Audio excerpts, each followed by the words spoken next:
Attention prayer. Surely I have turned myself to thee, O Allah, striving to be upright, to him who has originated the heavens and the earth, and I am not of the polytheist. Surely my prayer and my sacrifice, my life and my death are all for Allah, the Lord of the worlds. No associate has he in this of my commanded, and I am of those who submit. O Allah, thou art the King. There is no God but thee. Thou art my Lord, and I am thy servant. I have been greatly unjust to myself, and I confess my faults. And I ask protection against all of my faults, for none grants protection against faults but thee. And guide me unto the best of morals, for none guides unto the best of morals but thee. And turn away from me the evil and indecent morals, for none can turn away from me the evil and indecent morals but thee. O Allah, make Muhammad successful, and make the true followers of Muhammad successful, as thou did make Abraham and the true followers of Abraham successful, for surely thou art praised and magnified. And O Allah, bless Muhammad, and bless the true followers of Muhammad, as thou did bless Abraham and the true followers of Abraham, for surely thou art praised and magnified. Ameen. Please be seated, brothers and sisters.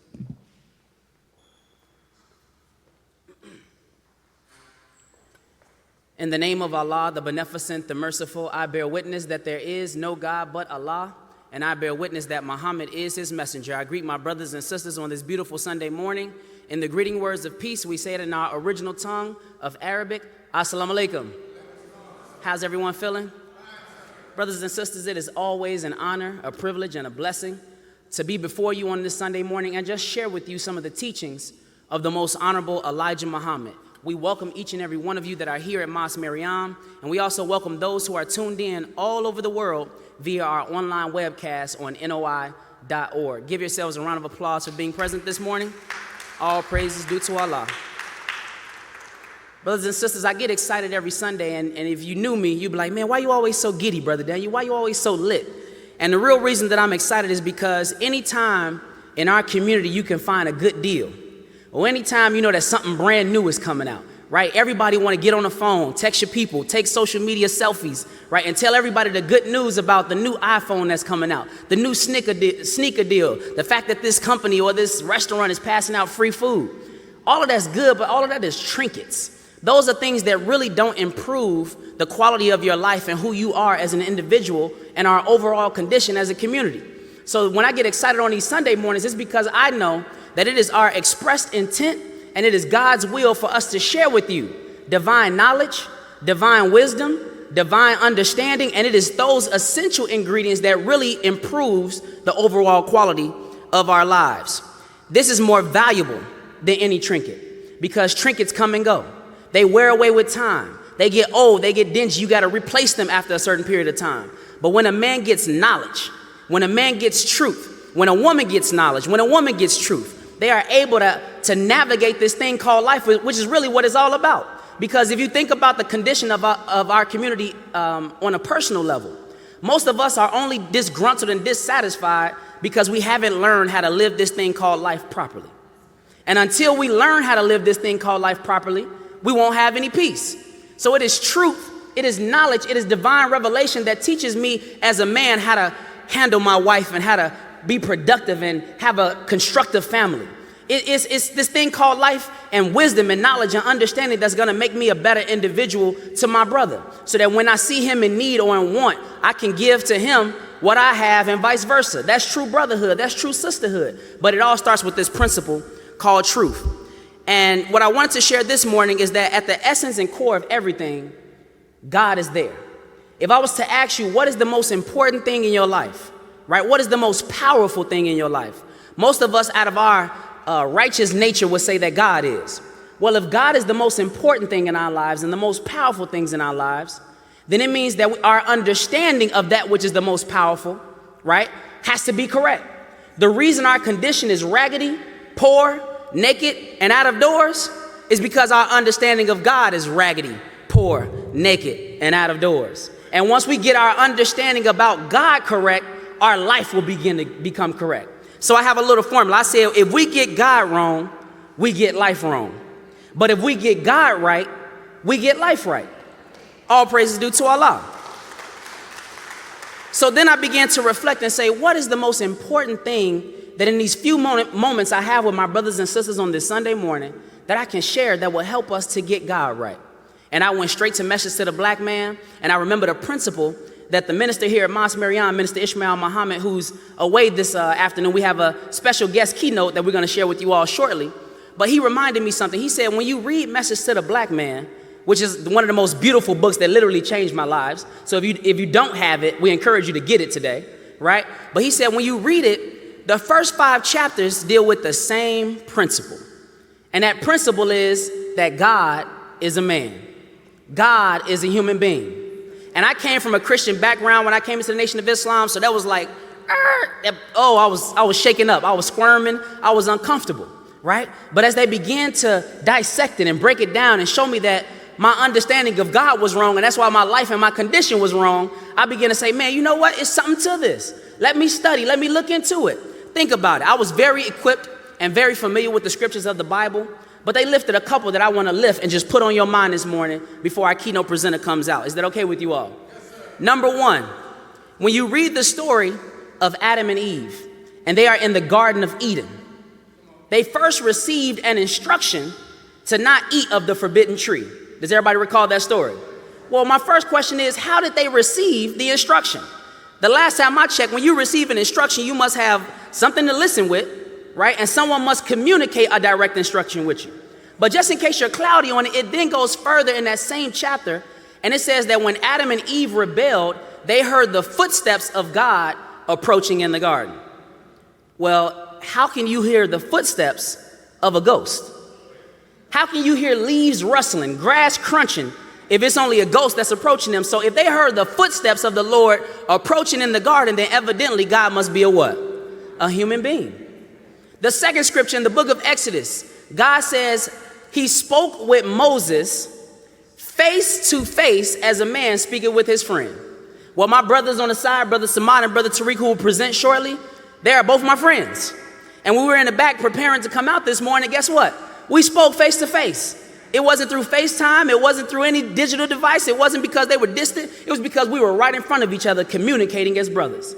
So if God spoke to Moses face to face, not spirit or ghost element silhouette to face, right? Then evidently God must be a what?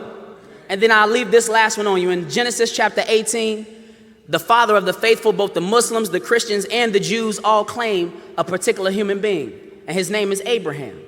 But this man named Abraham gave an account in Genesis 18 where he talked about how there were 3 men walking towards him in the plains of Mamre. 3 what? Men walking towards him in the plains of Mamre. And he said, out of the 3 men, one of them was the Lord. And he bowed and prostrated at this man's feet. And he said, Lord, do not pass away from me. Come in, rest a while before you go on your journey. Then he goes in and calls his baby mom, not his baby mom, his wife. And he says, baby, cook my man some bean soup, some farina bread. He needs to eat. And then if you read the Genesis 18 account, Abraham sits down with this man that he said was the Lord. They have dinner and they even washed his feet. So based on these scriptures, my understanding of God being some ghost that's in the sky looking at everything that I do, and he waves this magic wand when Brother Daniel misbehaves, that concept is wrong. And because I got that concept of God wrong and my mind was out there in the 3rd dimension of ethers and hemispheres, my life did not exemplify a man with proper knowledge and understanding of the reality of God.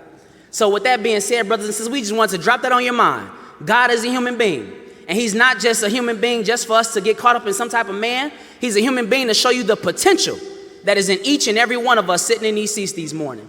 In the scriptures, it says all praise is due to Allah. In the scriptures, it says that how can you love God whom you've never seen, but hate your brother and sister whom you see every day? What was God saying in that little parable? He was saying that you can't say that you love me and you don't see the God or the essence of God in each and every one of us. So no matter how raggedy you think you are, no matter how much sin you think you have, know that God came for you this morning. And we want to share with you that good news, that gospel, that God is present. God is on scene. God is sharing his knowledge, his wisdom, his understanding with each and every one of us. And if we just submit to the process, if we just obey his divine man in our midst, the Honorable Minister Louis Farrakhan, we will be molded and evolve from out of our conditions that we are currently in and be manifested into God's. I greet you as I came before you in the greeting words of peace. Please welcome our next presenter with a round of applause, Brother Student Minister Samad Muhammad. Assalamu alaikum.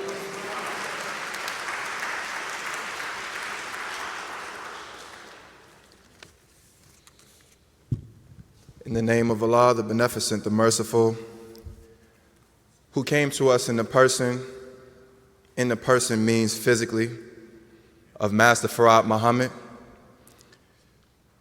I further bear witness that the Most Honorable Elijah Muhammad is the exalted Christ, the Messiah, and the first from among a dead people to be returned to his original state, which is a God. I further bear witness that the Honorable Minister Louis Farrakhan is an example of that same process, and as he recently said in his reparations address, he's a repaired black man, a renewed black man, and an icon that we can all strive to be just like. That's right. Praise be to Allah. It's in the name of these three men that I greet you in the greeting words of peace on this Sunday morning. Assalamu alaikum. So I won't be long at all. I just wanted to lift up our beautiful Final Call newspaper. The subject for this edition is reparations in light of the minister's recent address in Detroit. And what Brother Daniel shared really just stood out to me. If each one of us, each sister here, each brother here, is a product of God himself, as Brother Tariq pointed out in the scriptures, we're called God's progeny or his offspring. There's a portion of God in each one of us. And if you look at the reason why we're asking for reparations, it's because of harm, it's because of mistreatment, it's because of centuries of mishandling us as if we're not human beings. How could you do that to God? How could you do that to, as Jesus would say, even the least of his? Every one of us are one of Allah's most magnificent creations. The sun is a magnificent creation. The birds are a magnificent creation, the bees. But the minister said at Father Flager's church that each one of us is more important than the sun. The sun which gives us life, the sun which causes the planets to rotate, the sun which gives us our seasons. Each one of us, each human being, the least of a human being, is more important than that life-giving sun. I just wanted to lift that as we go into what we'll share today. I want to thank the Honorable Minister Louis Farrakhan and his National Assistant, Minister Ishmael Muhammad, for encouraging me and giving me a platform to share with the believers today. I really appreciate that. The term reparations is defined by Webster as making amends or giving satisfaction for a wrong or injury. It's also defined as payment for damages, specifically compensation in money or materials payable by a defeated nation for damages sustained by another nation as a result of hostilities with that defeated nation. Now, this definition stood out to me because it says a defeated nation. As students of the Most Honorable Elijah Muhammad, we already know that America is a defeated nation. They seem powerful, they seem pumped up, they're the bully of the world. But in God's eyes, they're already defeated. They're chump change. They're a lightweight. So this is a defeated nation who has to pay for the damages that they've done to another nation, which of course we know to be God's select few, God's chosen people, the black man and woman of America and the world. The minister teaches us that we, the despised nation of America, have certainly sustained spiritual, economic, mental, political, psychological, moral, and physical damages as a result of being under our 400-year enemy. There's nobody who's more guilty than our open enemy. We can look at any condition that a black man or woman is in, and I guarantee you that somewhere there's somebody who doesn't look like us who's at the root of it.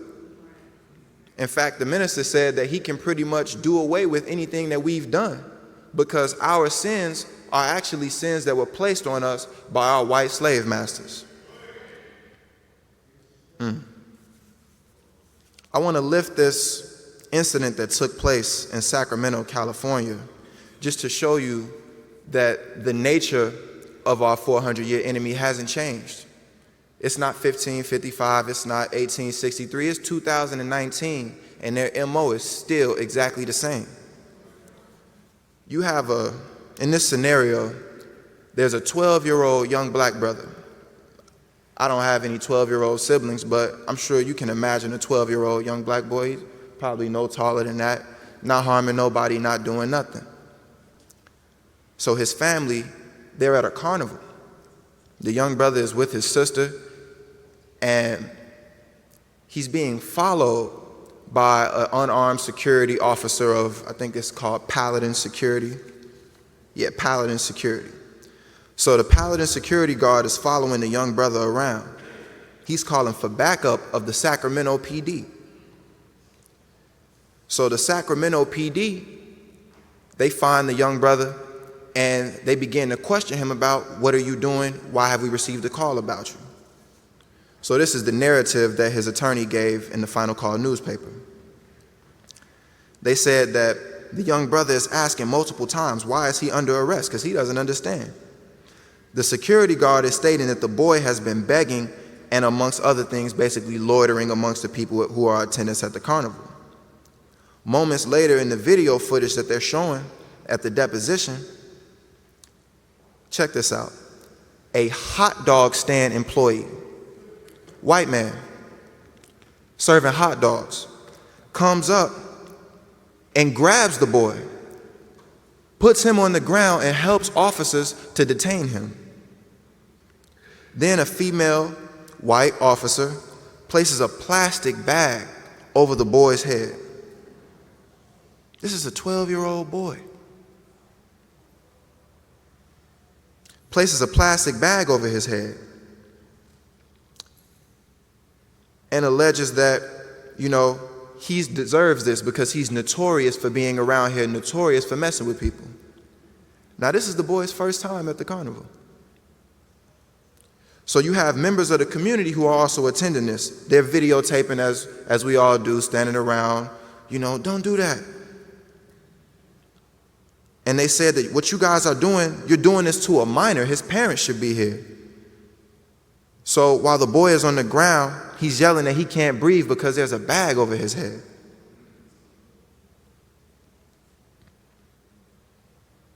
This is why we need reparations today.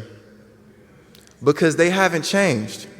This sounds like something you may have heard about in Roots, or something you may have seen in one of the books that would have showed you some of the narratives from the Jim Crow era, or a time in which our people were, quote unquote, at the boot of civilization. Well, we're still at the boot of civilization.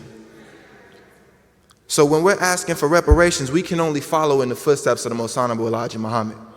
He put before all of us and before the government of America and the world a thesis called What the Muslims Want. In point 6 of What the Muslims Want, he said we want an immediate end to the police brutality and mob attacks against the so-called Negro throughout the United States. We believe that the federal government should intercede to see that the black men and women who are tried in these white courts receive justice in accordance with the laws of the land, or allow us to build a new land for ourselves dedicated to justice, freedom, and liberty. In point 4, he says that we want our people in America whose parents and grandparents were descendants from slaves to be allowed to establish a separate state or territory of their own, either on this continent or elsewhere. Since we cannot get along with them in peace and equality after giving them 400 years of our sweat, our blood, and receiving in return some of the worst treatment human beings have ever experienced, we believe our contributions to this land and the suffering forced upon us by white America justifies our demand for a complete separation in the territory of our own. I think that would stop the problem. I don't think I'm gonna see a 12-year-old with a plastic bag over his head, or a white hot dog stand worker putting his knee in the back of my little brother if I'm on my own amongst my own people. Praise be to Allah.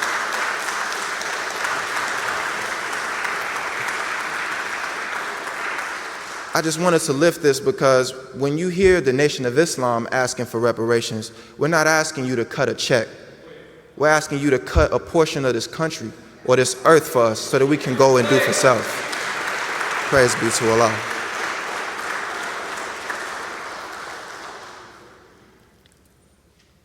I just want us to keep that in mind, especially as we hear from our keynote presenter today, Student Minister Abdul Muhammad, who's going to tell you about how Islam dignifies. This is an agenda that has dignified the term of reparations and taken it from asking your white oppressor for a handout to a real boss-to-boss type of conversation where you're asking for equity in this earth that rightfully belongs to you. This is the type of conversation that Islam puts the black man into. I thank you as I came before you and greet you in the greeting words of peace of Assalamu alaikum.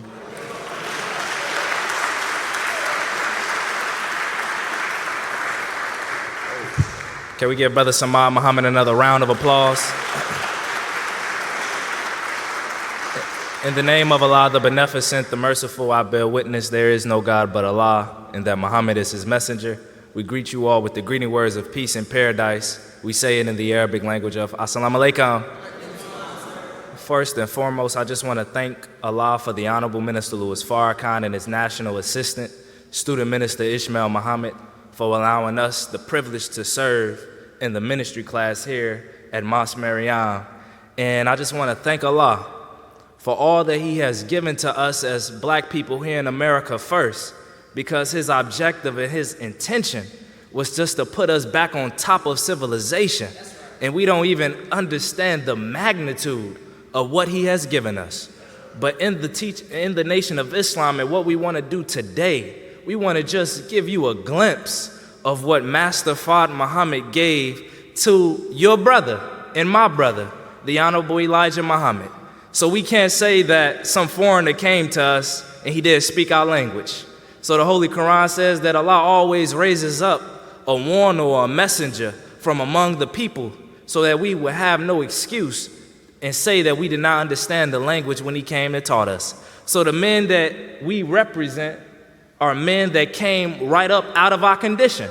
So we have no excuse for what they have taught us. So today, just building off of what Brother Daniel and Brother Samad so beautifully presented, is that when Master Fard Muhammad came, he didn't say he wanted to make us a nation of followers or a nation of believers or a nation of worshipers. He said he wanted to make us a nation of gods. And in order to be a god, you have to discipline yourself, right? So I want to ask a question. After the mosque meeting, do we all look forward to, God willing, getting something to eat? No? Hold on, I'm gonna ask it one more time. I know it caught y'all off guard. After the mosque meeting, are we all looking forward to get something to eat? Okay, so if in the scriptures it says that the messianic figure was to come to give us life and give it more abundantly, wouldn't he have to teach us how to eat to live? There's no other prophet, there's no other messenger, there's no other teacher or preacher in the past that taught us how to eat to live before the coming or the raising up of the Honorable Elijah Muhammad. So I just want to raise up words from the Honorable Elijah Muhammad in this beautiful, very small book called How to Eat to Live.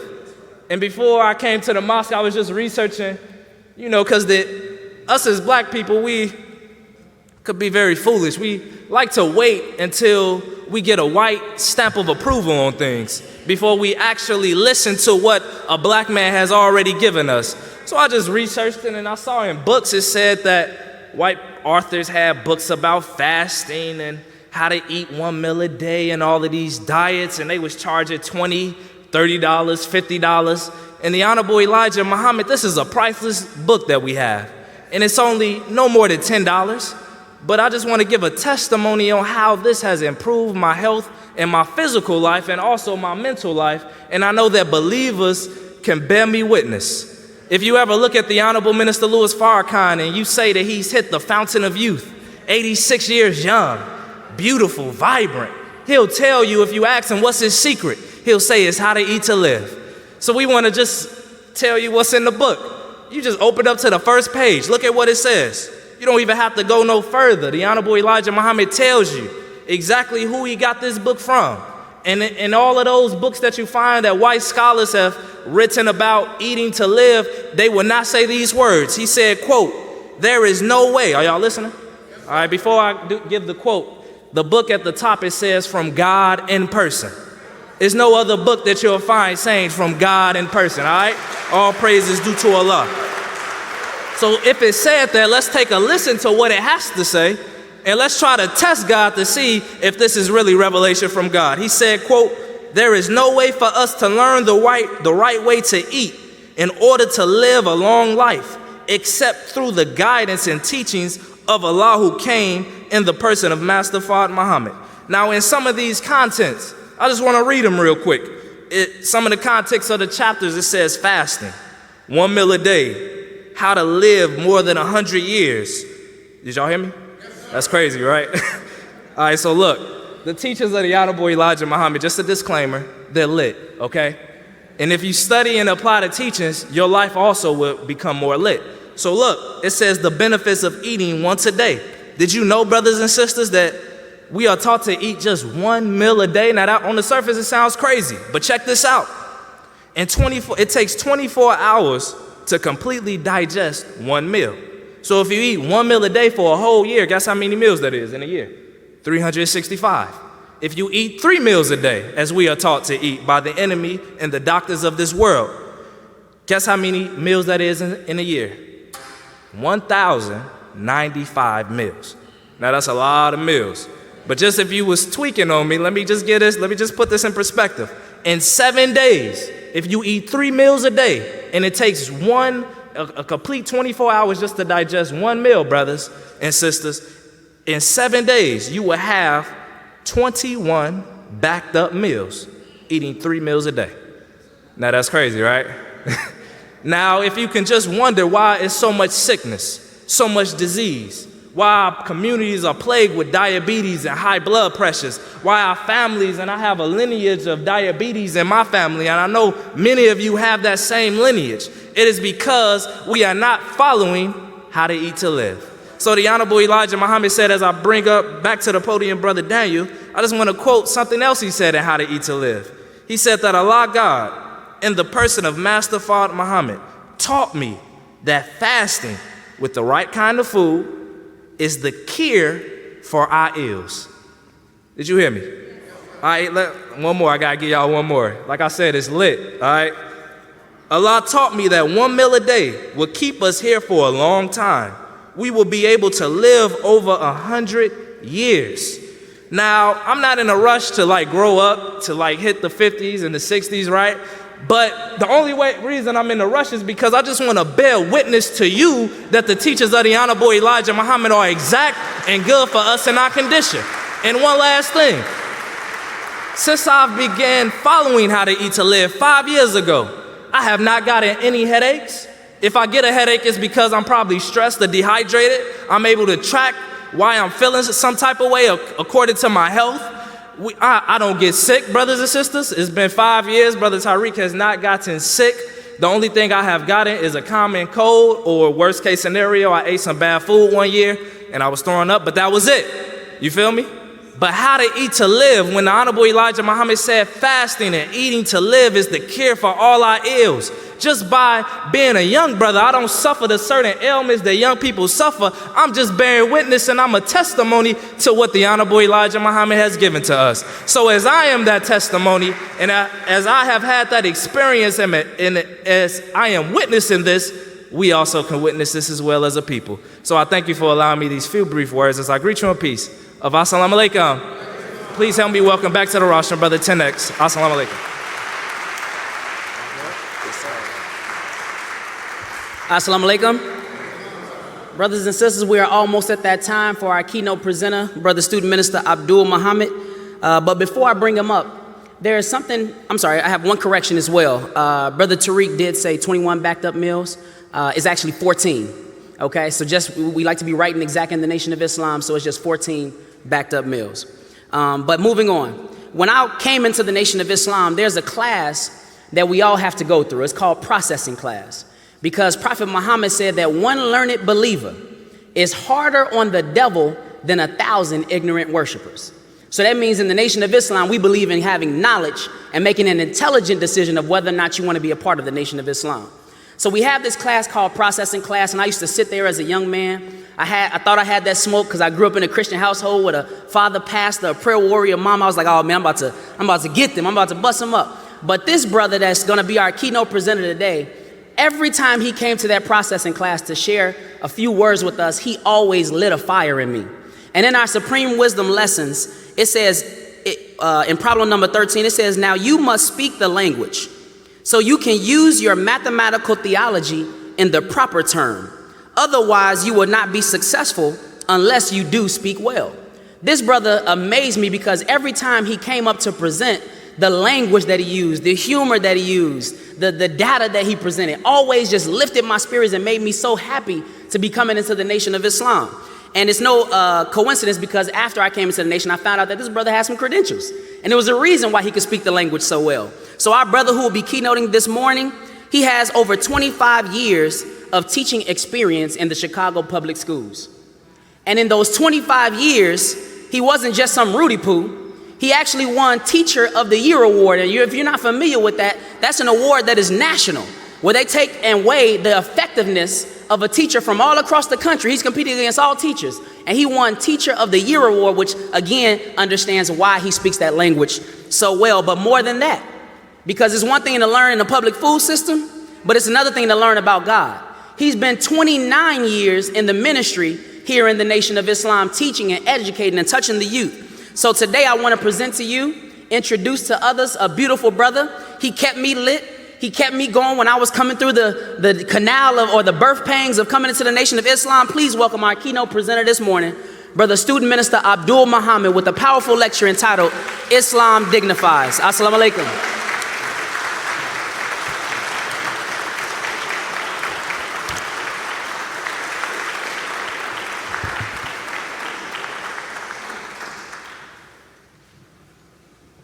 Assalamu alaikum. In the name of Allah, the Beneficent, the Most Merciful, we give him praise and thanks for coming in the person of Master Fard Muhammad, raising up in our midst the most honorable Elijah Muhammad, and granting to us out of his grace the Honorable Minister Louis Farrakhan. I would like to greet you all with the greeting words of peace. We say it in the Arabic language of Assalamu alaikum. How you all feel this morning? All praise is due to Allah. We're happy to have you all here at Mosque Maryam, the National Center for the Re-Education and the Retraining of the black man and woman in North America and in the world, really. Brothers and sisters, let me make a quick correction to what my brother said. I won the Teacher of the Year award for the city of Chicago, but it was not a national award. It was just an award for the city of Chicago. And I forgot how many teachers were. I think it was into the thousands. I don't remember how many it was. I think it was like 2,400. And out of those 2,400, if I remember correctly, they chose 24. And then out of the 24 finalists, they chose 6 winners. And Allah blessed me to be one of those winners. All praise is due to Allah. So, and it really ties into my subject, Islam Dignifies. Because if it wasn't for the teachings of the most honorable Elijah Muhammad that completely transformed my life and made me useful to my own people, then I would have never been honored in that way in the white man's world. Are you all following what I'm saying? When Allah blessed me to win the award, I had to go to City Hall, you know. And, you know, those who don't know me, I wear my suit and my bow tie everywhere, right? My students think, man, do you have suit and bow tie pajamas? So when I went to City Hall to be honored by then Mayor Daley, when they called my name, Abdul Muhammad, right? Mayor Daley, you know, if you ever watched any of those videos, Mayor Daley's just in there like, man, I'm just waiting for this to be over with. When they said Abdul Muhammad, Mayor Daley raised his head, and I'm sitting in my suit and my bow tie in the audience or at City Hall, and he looked dead in my face. Because when he heard the name Abdul Muhammad, it reminded him of the work of the most honorable Elijah Muhammad in the city of Chicago. All praise is due to Allah. Now, I know we Negroes, so we think, you know, that white people don't love and respect the Nation of Islam, and there's some who don't. There are many who do not, but then there are those who do. And Mayor Daley, the first Mayor Daley, and the son, they both had tremendous respect for the most honorable Elijah Muhammad, so much so that the first Mayor Daley named the day in Chicago the Honorable Elijah Muhammad Day in the city of Chicago. I know some Negroes just lost their mind and fell out the chair. This is just what happened. This is why you need to know your history. They never teach you about the Most Honorable Elijah Muhammad during Black History Month. You would think he don't even exist. And the reason is because what he teaches frees you from their control. So they can't teach you about him because then you would be freed from their control. So we learn about the same 4 people every year for Black History Month: Martin Luther King, Harriet Tubman, Malcolm X, and Rosa Parks. And all you learn is a slogan. You don't learn really about them. You just learn a slogan about them. Harriet Tubman freed the slaves. Martin Luther King Jr. had a dream. Malcolm X fought back, and Rosa Parks sat in the back of the bus. That's it. If we asked you to take out a sheet of paper right now and write down everything you know about your own history, most of us couldn't fill out the front side of the page. We'd be looking crazy, right? So I want to just say that Allah blessed me to win the Teacher of the Year award for the city of Chicago, but it would have never happened if I had not accepted the teachings of the Most Honorable Elijah Muhammad under the leadership of the Honorable Minister Louis Farrakhan. All praise is due to Allah. So, brothers and sisters, I'm a student of the Honorable Minister Louis Farrakhan. What I want to share with you is not something that I learned at a university. Are y'all listening? Now you hear Negroes talk about, I got 2 degrees. I got 2 degrees. And the only thing the degree does, it makes you a degree closer to the slave master. So when you hear a Negro talking about, I got 5 degrees, what they're really saying is I'm 5 degrees closer to white folks. Y'all understand what I'm saying? Because the degrees that you have not given you the wherewithal to free yourself and your people from the condition that white folks put us in. So bragging about the number of degrees you have means nothing if it doesn't lead to freedom, justice, and equality. And then to look down on a brother and sister that don't have no degrees as if they're unworthy, that's insanity. Are y'all following what I'm saying? So I'm a student of the Honorable Minister Louis Farrakhan. And I want to thank him for teaching me and helping me to be a Muslim and a follower of the Most Honorable Elijah Muhammad. I want to thank Student Minister Ishmael Muhammad, the National Assistant to the Honorable Minister Louis Farrakhan, for giving me the opportunity to come before you all this morning. I would like to thank our brothers and sisters in the ministry here in Chicago and all of the believers around the world. Brothers and sisters, the Honorable Minister Louis Farrakhan just visited the holy city of Mecca in the last 10 days of Ramadan. And he took a delegation to the holy city of Mecca, and he was honored by the king, King Fahd, in Mecca and Medina. There's the picture. And most of you have seen it or heard about it or read about it. The cover article for the Final Call newspaper after they came back from Mecca was Islam Dignifies. You have critics who say that the Nation of Islam are not real Muslims. Some of you all go on YouTube and you watch these people who sit in their house all day and do nothing for the liberation of black people. Wake up at 1 o'clock in the afternoon after eating, right? Smoking a blunt, right? Maybe popping a few pills. Do a video, you know what I'm saying? Like my thing with Farrakhan, you feel me? See, what I'm saying is, what I'm trying to really collaborate is that, the nation, you feel me? Like they're not even real Muslims. We should stop. Are you a Muslim? No. So you have no dog in the fight. But you hear people say that the Nation of Islam, the followers of the Honorable Elijah Muhammad and the Honorable Louis Farrakhan are not real Muslims. And I beg to differ, because the Nation of Islam, we're the realest Muslims that there are. We're the ones doing the work of Islam in America. All praise is due to Allah. We're the ones putting in that work. The Most Honorable Master Fard Muhammad, the Most Honorable Elijah Muhammad, and the Honorable Minister Louis Farrakhan are the fathers of Islam in America. There would be no Islam as we know it if it was not for those 3 men. Whether you agree or disagree, it's just an actual fact. All praise is due to Allah. So now let me prove it. They're the ones that made the sacrifice. I wish we could get their picture up. They're the ones that made the sacrifice so that we all could practice Islam today. Are y'all listening to what I'm saying?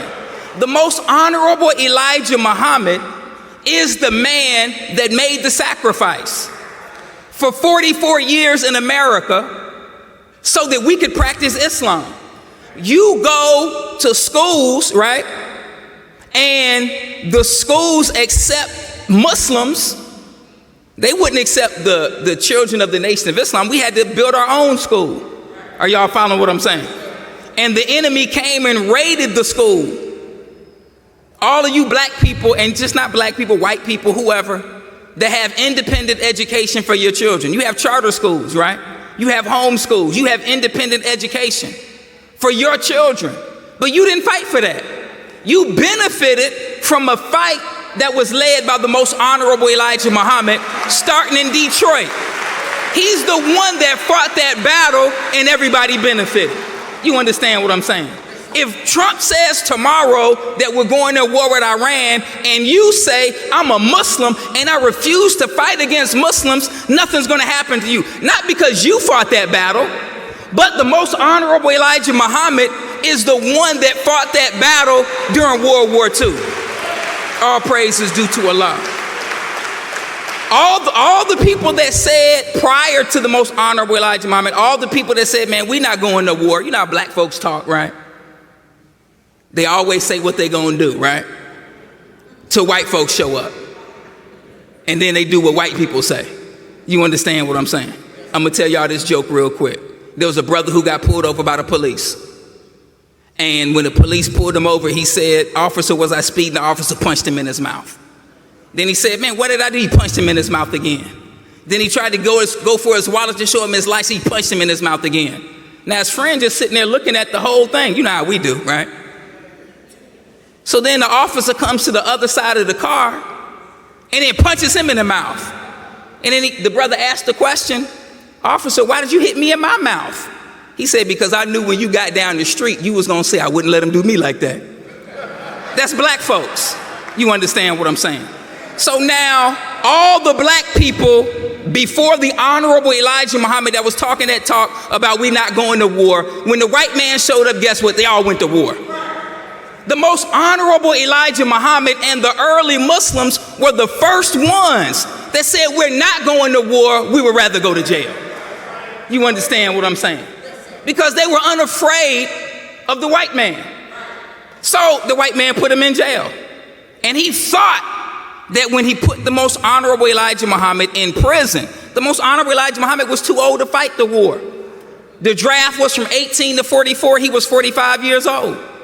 They had people who were Muslims that were 90 years old in prison who were followers of the honorable Elijah Muhammad. It didn't have nothing to do with the fact that they didn't want to fight a war. It had everything to do with the fact that the most honorable Elijah Muhammad was teaching black people Islam. So when they put the most honorable Elijah Muhammad in prison, they thought they were going to destroy the Nation of Islam. But now, if you go to prison today, and you could be a Sunni Muslim, any kind of Muslim you want to claim that you are, and you ask, look, I need to get the Holy Quran so I can read the Holy Quran in prison. The most honorable Elijah Muhammad didn't get the Holy Quran in prison. His wife had to write verses of the Holy Quran and mail it to him while he was in prison because they wouldn't allow him to have the Holy Quran in prison. But every Muslim today, if you ask for a Holy Quran in prison, it's against the law for them to deny you the Holy Quran in prison. That's because Elijah Muhammad fought that and you benefit. You understand what I'm saying? Every Muslim in America benefits from the fight and the struggle and the sacrifice of the most honorable Elijah Muhammad, the Honorable Minister Louis Farrakhan and Master Fard Muhammad. Whether you agree with us or not, you still benefit. Are y'all following what I'm saying? You practice Ramadan, right? And if you practice Ramadan in prison, I remember when I went to college. When I went to college, I told them I was doing Ramadan. And they just the lady took me to a room. Because when I came in the nation, I stopped eating meat. I only ate fish. I know I'm scaring some black people. Like, oh man, I'm not trying to scare you. Does that mean I got to be a vegetarian to be a Muslim? No. But that's a choice that I made.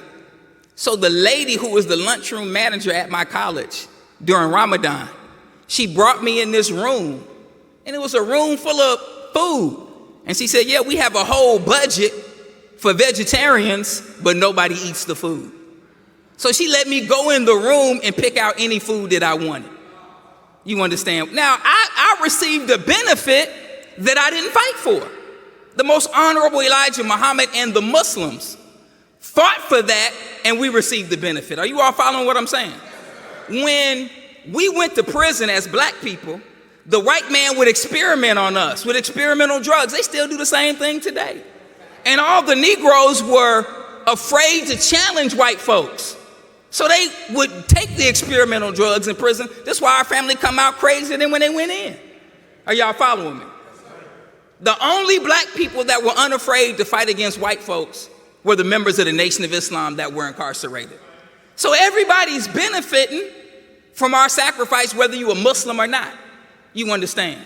When they tried to come and close the Muhammad University of Islam down in Chicago, the governor of Illinois was angry because black people were educating their own children. And they came to try to shut the school down. When the man came and saw the school and saw how disciplined those children were, then he left Elijah Muhammad alone. You understand what I'm saying? I'm just letting you know what we did as a nation that benefited all Muslims and all people. But then you have people saying we're not real Muslims. Where we're not real Muslims, who is the real Muslim? We're the ones doing the work of Islam. Let me ask you a question. When have you been sitting in your house watching TV, playing Xbox, right? And an Arab Muslim came and knocked on your door and then wanted to invite you to Islam? That has never happened, and guess what? It's never gonna happen.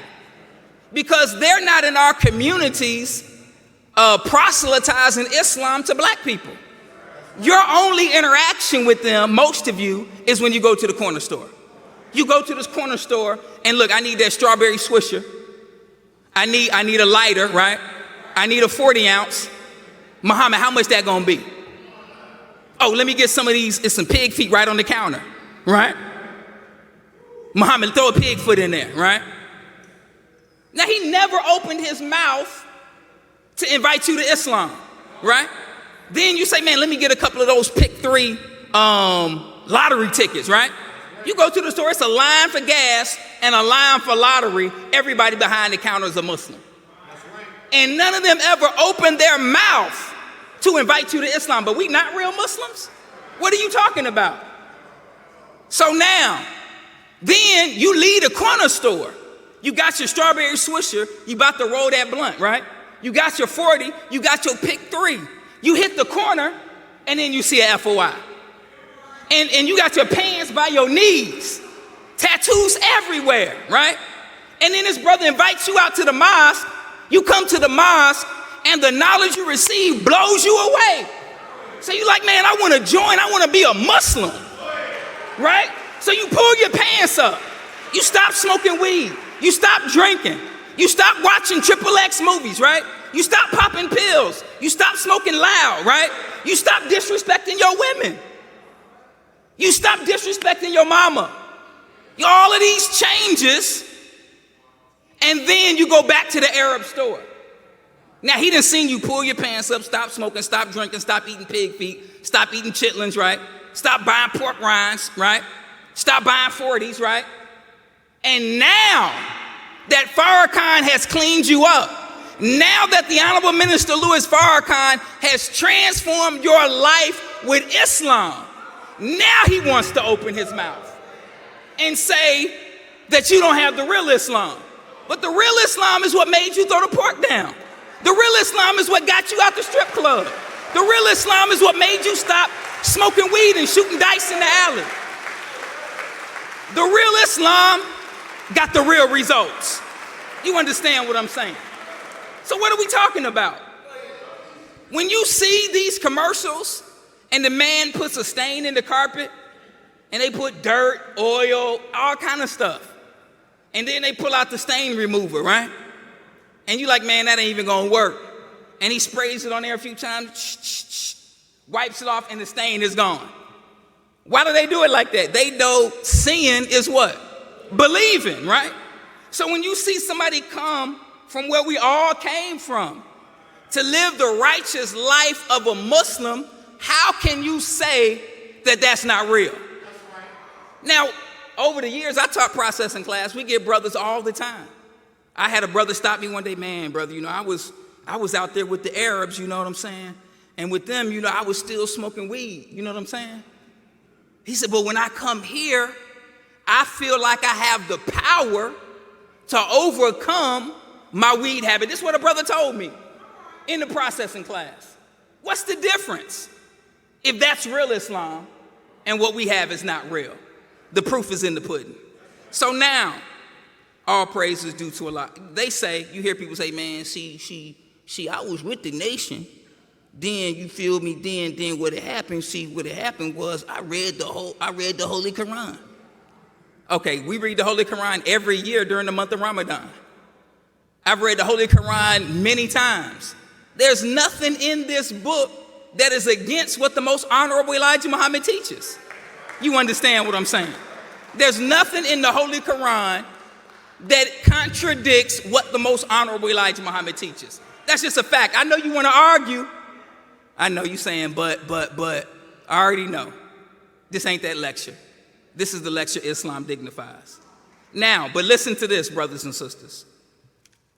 You may say, well, the Honorable Minister Louis Farrakhan, who is the #1 teacher of Islam today, wasn't he just banned on Facebook?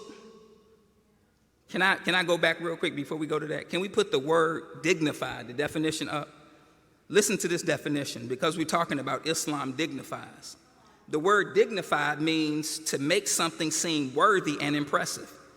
To give an impressive name to someone or something considered worthless. Ask the question, as black people, how have you been considered in America and the world? We have been considered worthless, right? But what does Islam do? Islam dignifies us and gives us value. Are y'all with me? I need y'all to keep that in mind. Let's move on. Now, the Honorable Minister Louis Farrakhan, as I was saying, was banned from Facebook. And when he was banned from Facebook, his enemies rejoiced, because they thought that him being banned from Facebook would somehow stop him from reaching the masses of the people through social media, right? So, and they were wrong. The Holy Quran says it like this: the devil's plan and Allah plan, and Allah is the best of planners. All praise is due to Allah. So now, when the devil plans, Allah doesn't stop them from planning. He takes their plan and he wraps it up in his own plan and uses their plan against them. The Arabic word for plan is makara, which is a scheme to deceive somebody. So the devils create a scheme and Allah doesn't stop them from scheming. He just uses their scheme to deceive them. Are y'all following what I'm saying? So now let's look at it. I went on YouTube, right, and I looked at the video when the Honorable Minister Louis Farrakhan spoke at Father Flager's church. I was there. Many of you were there. And the Father Flager caught a lot of flack. But Father Flager has been a friend of Honorable Minister Louis Farrakhan for at least 40 years. It's not the first time the Honorable Minister Louis Farrakhan has spoken at Father Flager's church. You understand? So this is not new. White people know Father Flager as a friend of the Honorable Minister Louis Farrakhan. That's nothing new. The video that I looked at, one of the ones, this carried the whole lecture. The views were 336,480 views on this particular, and this is Fox News. But now what I want to do is just draw your attention to some of the comments that were under this video. Tell me when you all are ready. Listen to this. I'm not a Muslim, but I love Farrakhan. Teach Minister Farrakhan the real don't care about Facebook. Thank you, Minister Farrakhan, for having the courage to speak truth. Then another one says, man, I never listened to Mr. Farrakhan before, and my thoughts is this man is very intelligent and eloquent. I guess the banning of him from Facebook is drawing more people towards him like me. I want to hear more from this man. All praise is due to Allah. Now that's it right there. That is what the enemy did not calculate when they were calculating against the Honorable Minister Louis Farrakhan. They thought that banning him on Facebook would separate him from the people, but banning him on Facebook has made more people want to hear what this man has to say. All praise is due to Allah. So now, the question you should ask yourself is he wrong because Mark Zuckerberg chose to ban him? If they could ban the prophets of God, if they could, would they ban them? If they could ban Abraham, now I need y'all to work with me. Abraham was called the friend of God and the father of the righteous. But Abraham got a command from God to kill his son, to sacrifice his son for the pleasure of God. Now, if you were Abraham in today's time, right, and you come on your social media page and you say, God has asked me to sacrifice my son to show my love and obedience, right? How would the world react to Abraham, the friend of God and the father of the righteous? If Abraham today went into the Catholic Church today and all the idols are in the church, like he did in the Bible, Abraham slid in at night, right? Maybe with 2 or 3 other brothers, right? A few brothers for security, right? And then busted up all the idols in the Catholic Church downtown. Just slammed them to the ground, blah, right? And then, of course, somebody's got their camera videotaping it, right? And it comes out on social media, Abraham just jumping, just smashing idols, right? Then he leaves the big one there, right? Then all the Catholics come the next day and they're shocked. None of you all, you say you with Abraham because he's not here, but you wouldn't be with Abraham. You'll see that video and just think of the comments that would be under the video of Abraham smashing idols in the Catholic Church downtown. If you black, you like, no, because the police coming after him. I can't rock with Abraham. He's a vandal. He vandalized the Catholic Church, right? And he's talking about murdering his son. He would be banned from Facebook, right? We talking about Abraham. What about Lot? Come on, man. Lot in Sodom and Gomorrah was preaching the doom of the homosexuals because they were living, the Holy Quran says that no people had lived that lifestyle before the people of Sodom and Gomorrah. We didn't live like that before we were brought over here by white folks and raped by them and molested by them and turned out by them. We didn't live like that. Are y'all following me? They introduced that lifestyle to us. Now, if Lot was here today and said that God is going to bring his destruction down on the Pride Parade, it's over with for Lot. You banned. You're not getting on no social media. We're not interviewing you on no TV shows, right? It's just a fact. What about Moses?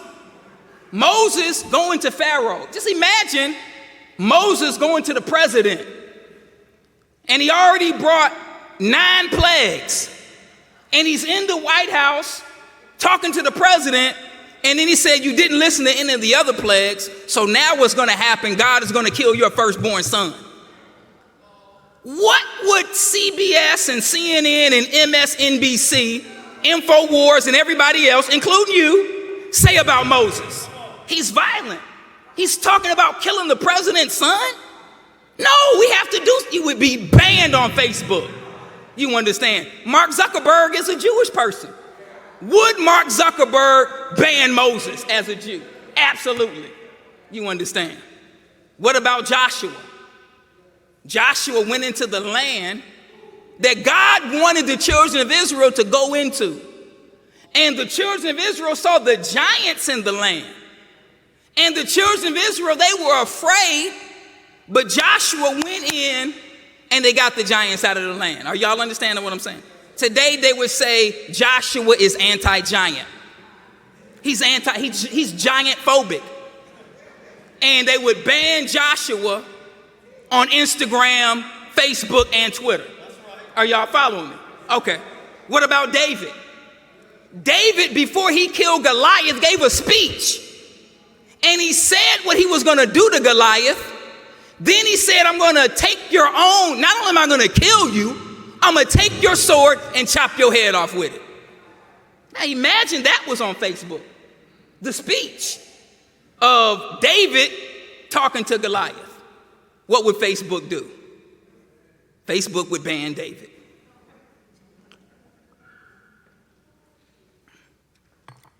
What about Jesus? Would Facebook ban Jesus? They banned Alma Louis Farrakhan. He's the Jesus of today. So you know they would ban Jesus. But let me prove it to you. Hold on. Can we put up this quote? Listen to what Jesus said. In Matthew 10, verse 34. Do not suppose that I have come to bring peace to the earth. I did not come to bring peace, but a sword. Now imagine they took that one clip from Jesus and looped it over and over on the news. All of y'all who claim Jesus, see, you claiming because he's not here. So he can't make a demand on you. You understand?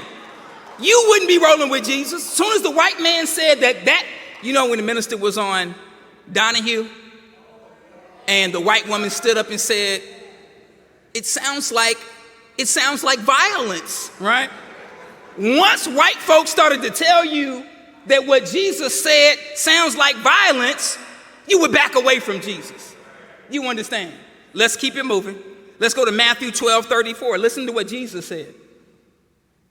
You brood of vipers. That means you're a family of snakes. He's talking to the Jews. Would they call Jesus an anti-Semite for calling the Jews during his day a family of snakes? You all wouldn't even rock with Jesus. You like, Jesus, I got your back. Way back, right? How can you who are evil say anything good? For the mouth speaks what the heart is full of. We talking about Jesus. Now, if you're familiar with this sister by the name of Angela Rye, listen to what she said. She said about the minister, I don't care if it's taken out of context. The fact that you said it is wrong. Now, can we say the same thing about Jesus? You could take one little quote, loop it over and over and over, and if I come to the church tomorrow and I say to the church full of people, I don't care what you say. This quote right here where Jesus is calling the Jews a family of snakes, I don't care if it's out of context, he should have never said it. How many Christians gonna rock with that? Zero. You understand? Let's keep it moving. Next quote. Listen to what Jesus says in John chapter 8:44. Jesus says, for you are the children of your father, the devil, talking to the Jews again. He will be called an anti-Semite. And you love to do the evil things he does. He was a murderer from the beginning. He has always hated the truth because there is no truth in him. When he lies, it is consistent with his character, for he is a liar and the father of lies. Now just imagine if that was looped over and over, right? And then you had people like Donald Trump Jr., right, taking that one clip, putting it on his page, and then all the conservative white people saying, Jesus is this and Jesus, right? Now the white people claim Jesus, but they never quote these things. The black people claim Jesus, but they don't quote this. You understand? They only quote what's safe and what's approved by white folks. Are y'all following me? What about Prophet Muhammad? Would he be banned? Prophet Muhammad, y'all know Prophet Muhammad killed people, right? I know you saying a prophet killed all. If you read the Bible, the prophets killed people. There were wars, and the prophets fought in those wars, and people died. Y'all understand? So now, Prophet Muhammad, believe it or not, Prophet Muhammad was banned from Mecca. What? When the prophet left Mecca, they tried to kill him, right? He escaped the death plot, right? 3 days later, he shows up in Medina, right? All of this is significant, but we don't have time to deal with it. After being in Medina and becoming more powerful in Medina, right? He tries to come back to Mecca for Hajj. And before he comes back to Mecca, he stopped outside of Mecca.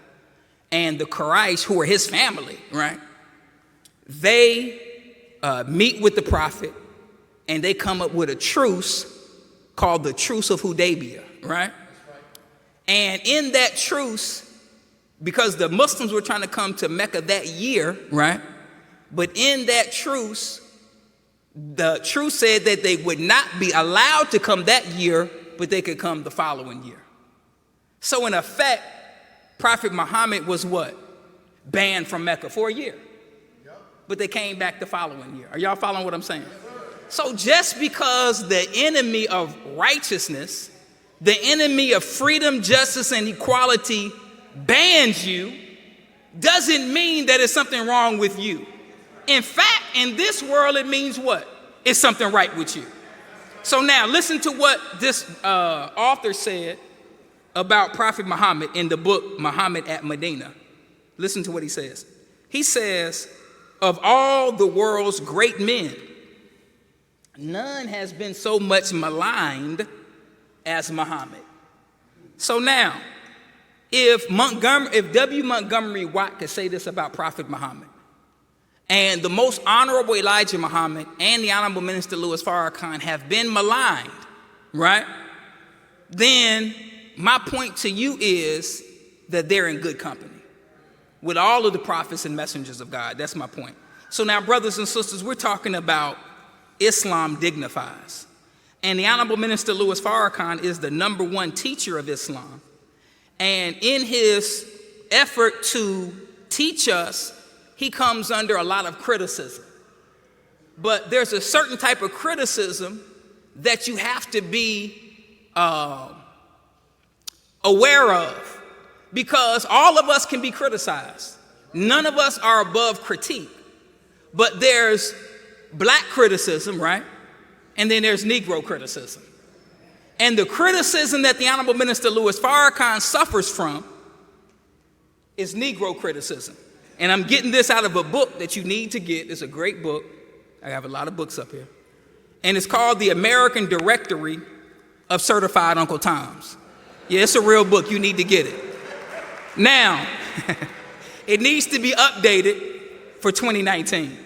Listen to this. In the book, The American Directory of Certified Uncle Tom, they give 6 characteristics of Negro criticism. #1, now, when you listen to this, think about the critics of the Honorable Minister Louis Farrakhan. #1, Negro criticism sounds like white criticism. If they're saying the same thing that the white folks say about the Honorable Minister Louis Farrakhan, that's Negro criticism. Y'all follow what I'm saying? Negro criticism is demanded by white folks, meaning you didn't have nothing to say until the white people asked you, what do you think about Farrakhan? Or you got to say something about Farrakhan. That's Negro criticism. Y'all follow what I'm saying? White people demand it, and then we step forth and make it happen on their behalf. Negro criticism sounds exactly like white criticism. Negro criticism emphasizes Farrakhan's alleged offenses against whites and Jews, not black people. Now, we're the only people who are concerned about what our leaders do for somebody else. White people are not concerned about how Trump is treating everybody else. They're concerned about who? What he does to benefit them. Were there anybody concerned when Andrew Jackson marched the Native Americans out of Georgia through the Trail of Tears? The white people weren't mad at that. No, they were concerned about how he benefited them. The very Jews who criticize Minister Farrakhan, they're not critical of Jews who are evil towards black people, because the only thing they concern themselves with is how their leaders treat them. Do you ever hear anybody ask Benjamin Netanyahu, well, I'm just concerned about what you're going to do for black people? They don't ask him that, because it doesn't matter to them. He's not a black leader, he's a Jewish leader. Are y'all understanding what I'm saying? Negroes are more concerned about how the minister offends white people. And to show you that they're afraid, let me paint the picture for you. I'm going to prove it to you. A white person asks you, well, what do you think about Minister Farrakhan? And then you say, first thing you say, man, I don't agree with everything he say. That's because you're scared of white folks. Let me prove it. If somebody asks me, Brother Abdul, what do you think about your mother? And the first thing that came out of my mouth was, man, well, you know, I don't agree with everything she say. How would you look at me? Now, my mother drinks alcohol, eats pork, and smokes cigarettes. But if you ask me about my mama, I'm not going to, the first thing I'm like, well, you know she eat pork and smoke. I don't agree with everything she say. No, the only way you would say that is you are afraid of the white man's response if you say that you love the Honorable Louis Farrakhan and what he does for black people and the black communities. Y'all understand what I'm saying? Not bowing down because you all don't like the man. It's not about what you like, it's about how he benefits us. But a Negro is more concerned about white folks. Are y'all understanding what I'm saying? Let's keep it moving. Negro criticism is dependent upon funds from white sources, meaning they get their money from white folks. And Negro criticism always comes from afar off, from a distance.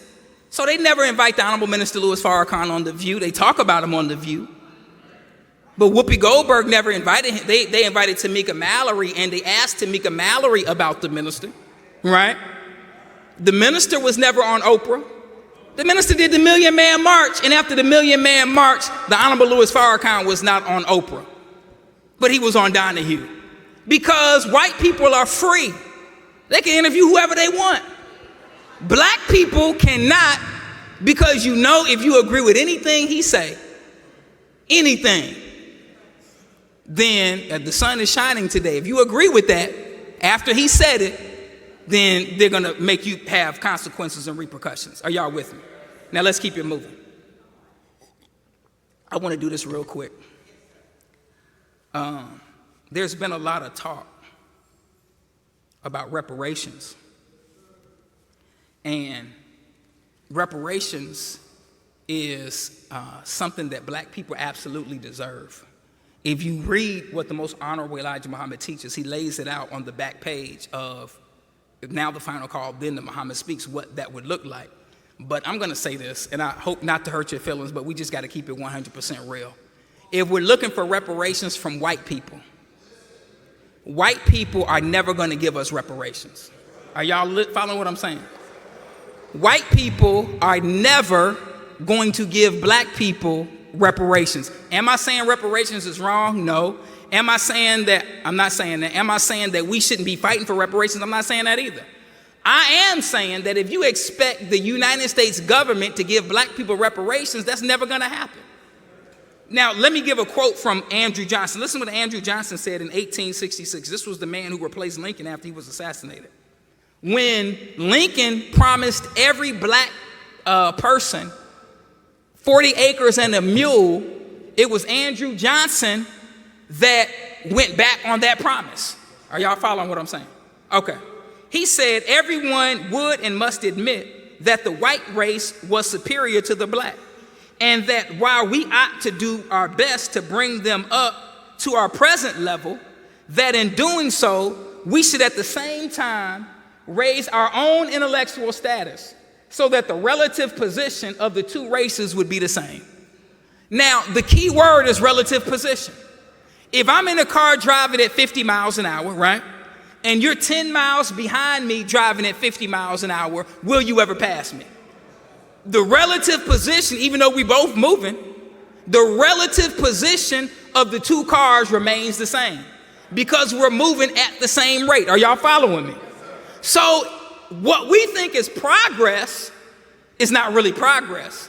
As the white people come up, they keep us in the same position under them and they bring us up with them, but it's never where we're above them. So they're never going to give us something that would allow us to come from the relative position of their slaves. Are y'all following me? Let's go to the next slide real quick. Now, the article came out in 2016. It says it would take 228 years for blacks to build the same wealth as whites. I don't even know if we understand how deep that is. We already been here 450. Now, here's what that would mean. Every white person would have to take all of their money out of the bank, right? Sell all of their real estate, all of their stocks, bonds, mutual funds, everything, right? Yachts, right? Everything. Everything they have of value, sell it, and then get all the money and just sit it on the corner. Because if you put it in the bank, it's going to get interest, right? Sit the money on the corner and wait 228 years for us to catch up. That's what we're saying. So we already been here 450. We don't have another 228 in order to catch up with them when that's not even possible. Y'all follow what I'm saying? Okay, let's keep it moving. So now, we're talking about Islam dignifies. One of the definitions of dignity or dignify is to exalt, to distinguish, to bestow honor, to magnify, to glorify. Are y'all with me? Islam dignifies. There's an article, I'm looking for it, in the book, Message to the Black Man. Oh, here it is. On page 84 in the book, Message to the Black Man, there's an article that the Most Honorable Elijah Muhammad wrote entitled Islam Dignifies, which is where we're going to get some of our content for this morning. Are y'all with me? So now, listen to what the Most Honorable Elijah Muhammad said. Every time I see a black man, I'm looking at God. I'm going to say it one more time. Every time I see a black man, I'm looking at God. The teachings of the Most Honorable Elijah Muhammad bring us face to face with God himself. We were taught that God lived in space, in the atmosphere. When you breathe, you breathing in God, right? That he's everywhere all at one time. We were taught a belief about God that was not true. The Most Honorable Elijah Muhammad agrees with the Bible and Holy Quran. The Bible says that God created man in his image and after his likeness. If I put a mirror right here in the mosque, bam, and then I asked you to stand in front of the mirror and you saw the image of an elephant in the mirror, you would run out the mosque. You understand? You would say, man, the Muslims, they got some voodoo. Yes, sir. And I ain't going back there. Some of y'all believe that already, right? You know that if you stand in front of a mirror, the image that you're going to see is whose image? Is your image. So if God is telling you that he created man in his own image and after his own likeness, what is God telling you? It says in the Bible that God created man from the dust of the earth. Are y'all with me? I know what you think, that God was in the dirt, he grabbed some dirt, he breathed in it, and then it became a man. That don't even make no sense. The word dust only represents that the man that God made came from a people that were worthless. That's all dust means. When you look at black people, we're considered dust, we're considered worthless. Are y'all following me? So what does God do? God comes among the people that are considered worthless, and he takes the man from the worthless people, and he breathes into the man of his own spirit, and then that man becomes a living soul. That man is the Most Honorable Elijah Muhammad. The same, all praise is due to Allah. So now, listen to what the Most Honorable Elijah Muhammad says in Message to the Black Man. Tell me when you're ready. Okay, one person. He says in the chapter entitled Islam Dignifies, he says, first and most important, Islam is actually our religion by nature. So we're not trying to invite you to something that does not already belong to you. It's like if I found your wallet, right? And it's like black cards and money hanging all out the wallet, right? And I can't even close the wallet because there's so much money in it, right? And then I see the ID, and then I say, oh man, that looked like Brother Tyrone. I'd be like, Brother Tyrone, is this your wallet? Money fall. I'm trying to stuff the money back in the wallet. Is this your wallet? And then you look at the wallet. Nah, it ain't none of my wallet. And then I pull out driver's license. Is your name Tyrone Jackson? Yeah, my name Tyrone Jackson. Do you live at 4872 South Chicago Avenue? Yeah, I live there. Is your social security number 277? Yeah, that's my social security number. Do you have a black card? Yeah, I got a black card, but that ain't none of my wallet. Now, somebody who don't even own the wallet, just standing there looking at that exchange, what they gonna say? Man, look, give me the wallet. If he don't want it, I'll take it. You understand? That's how insane we look rejecting Islam, because Islam is your nature. Are y'all following me?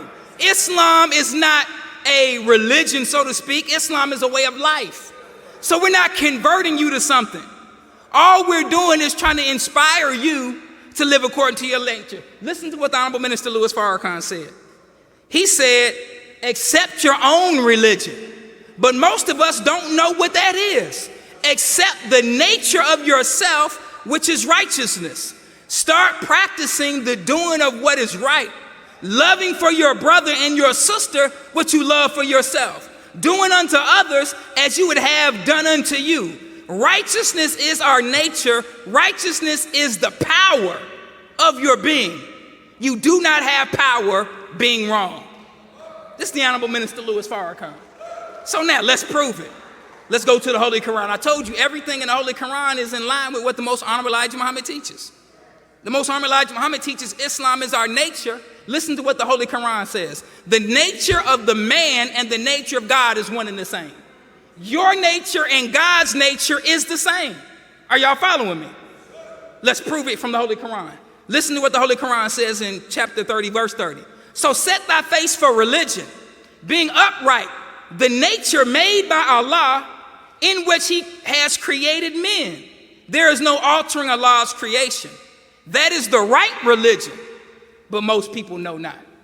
Now the Holy Quran is telling you that God's nature and man's nature is one and the same. The Most Honorable Elijah Muhammad put it like this. He said, you don't have to condemn a man for drinking out of a dirty glass. All you have to do is set a clean glass of water right beside it. Even a fool will drink out the clean glass. You go to the restaurant with one of your most ignorant friends, right? And let the waitress bring some water and there's something floating in it. He can't read, can't write, can't spell, can't do math, right? But when he sees something floating in the water and there's lipstick on the glass, is he drinking that glass of water? No. Are y'all following me? So now, when we were brought in slavery, we were taught against our nature. In your nature is your real power. You don't have any power outside of your nature, as the Honorable Minister Louis Farrakhan just said. So when you go to the Universal Circus, you see the lions in the circus, right? And you see them in there with the lion trainer, and you think the lion trainer is powerful because he's in the circus with 6 lions and they doing cartwheels and backflips, right? They doing all of these different tricks, right?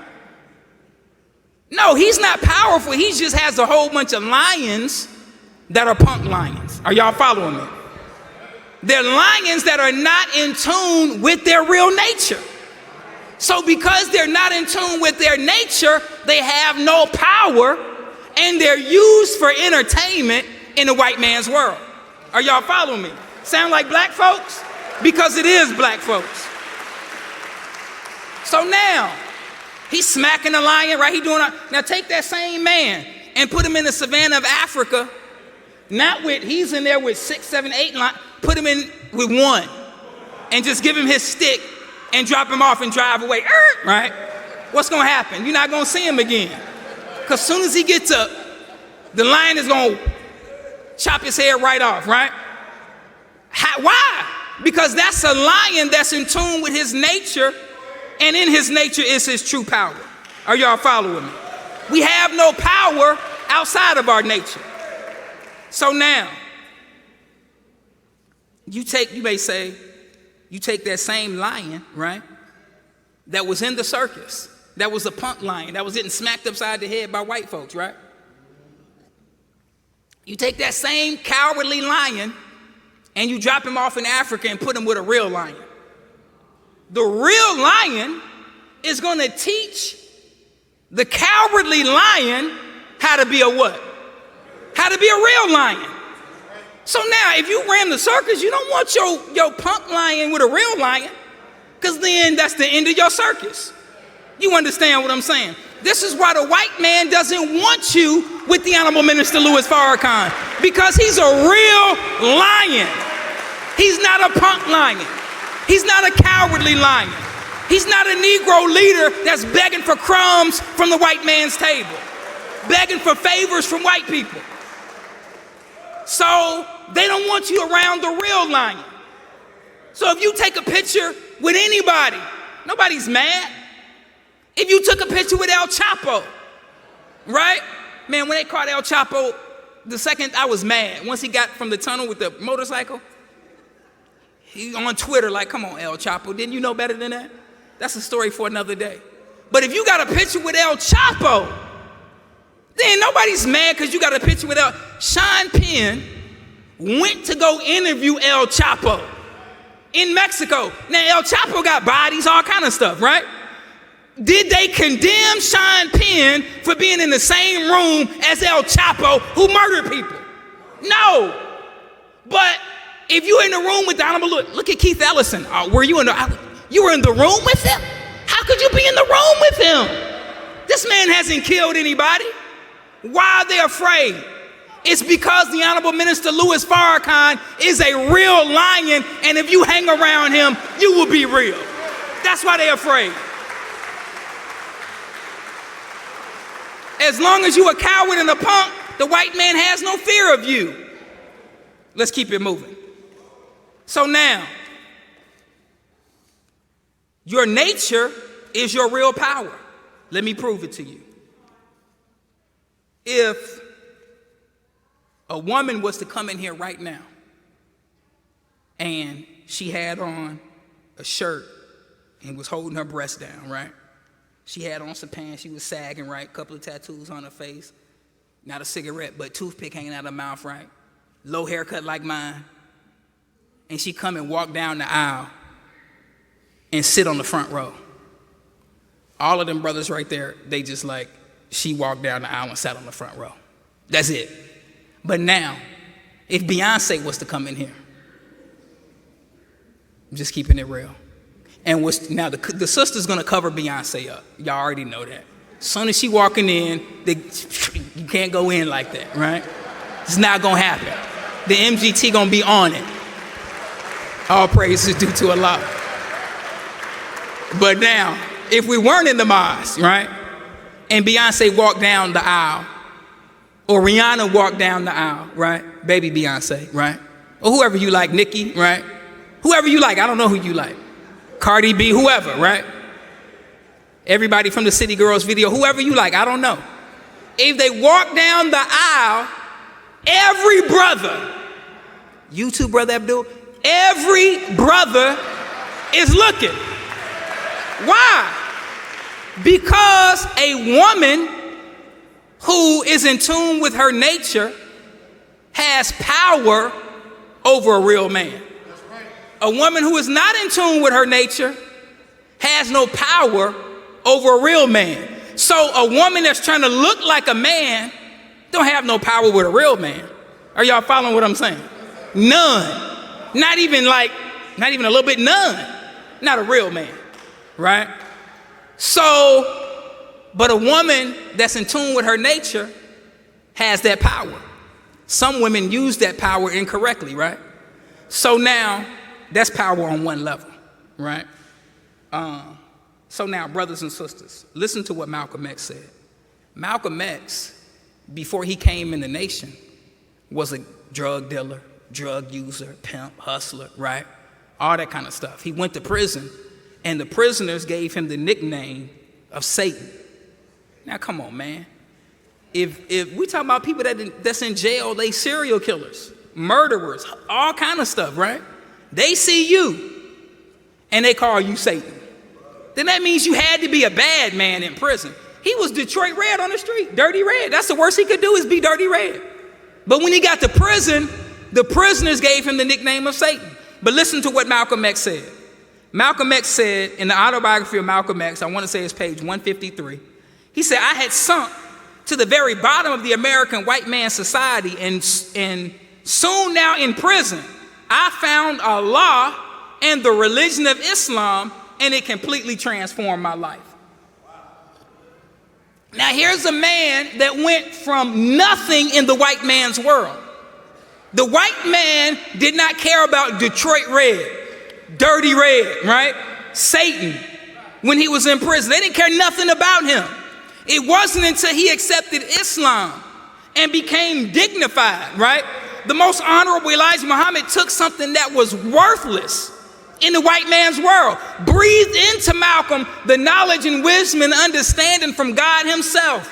And then this man went from prison to a world leader. I hate to hurt your feelings, but there's no organization in the black community that you can join as an ex-convict and they make you the leader of the organization. It ain't gonna happen. The only place that's gonna happen is the Nation of Islam. Go join the NAACP.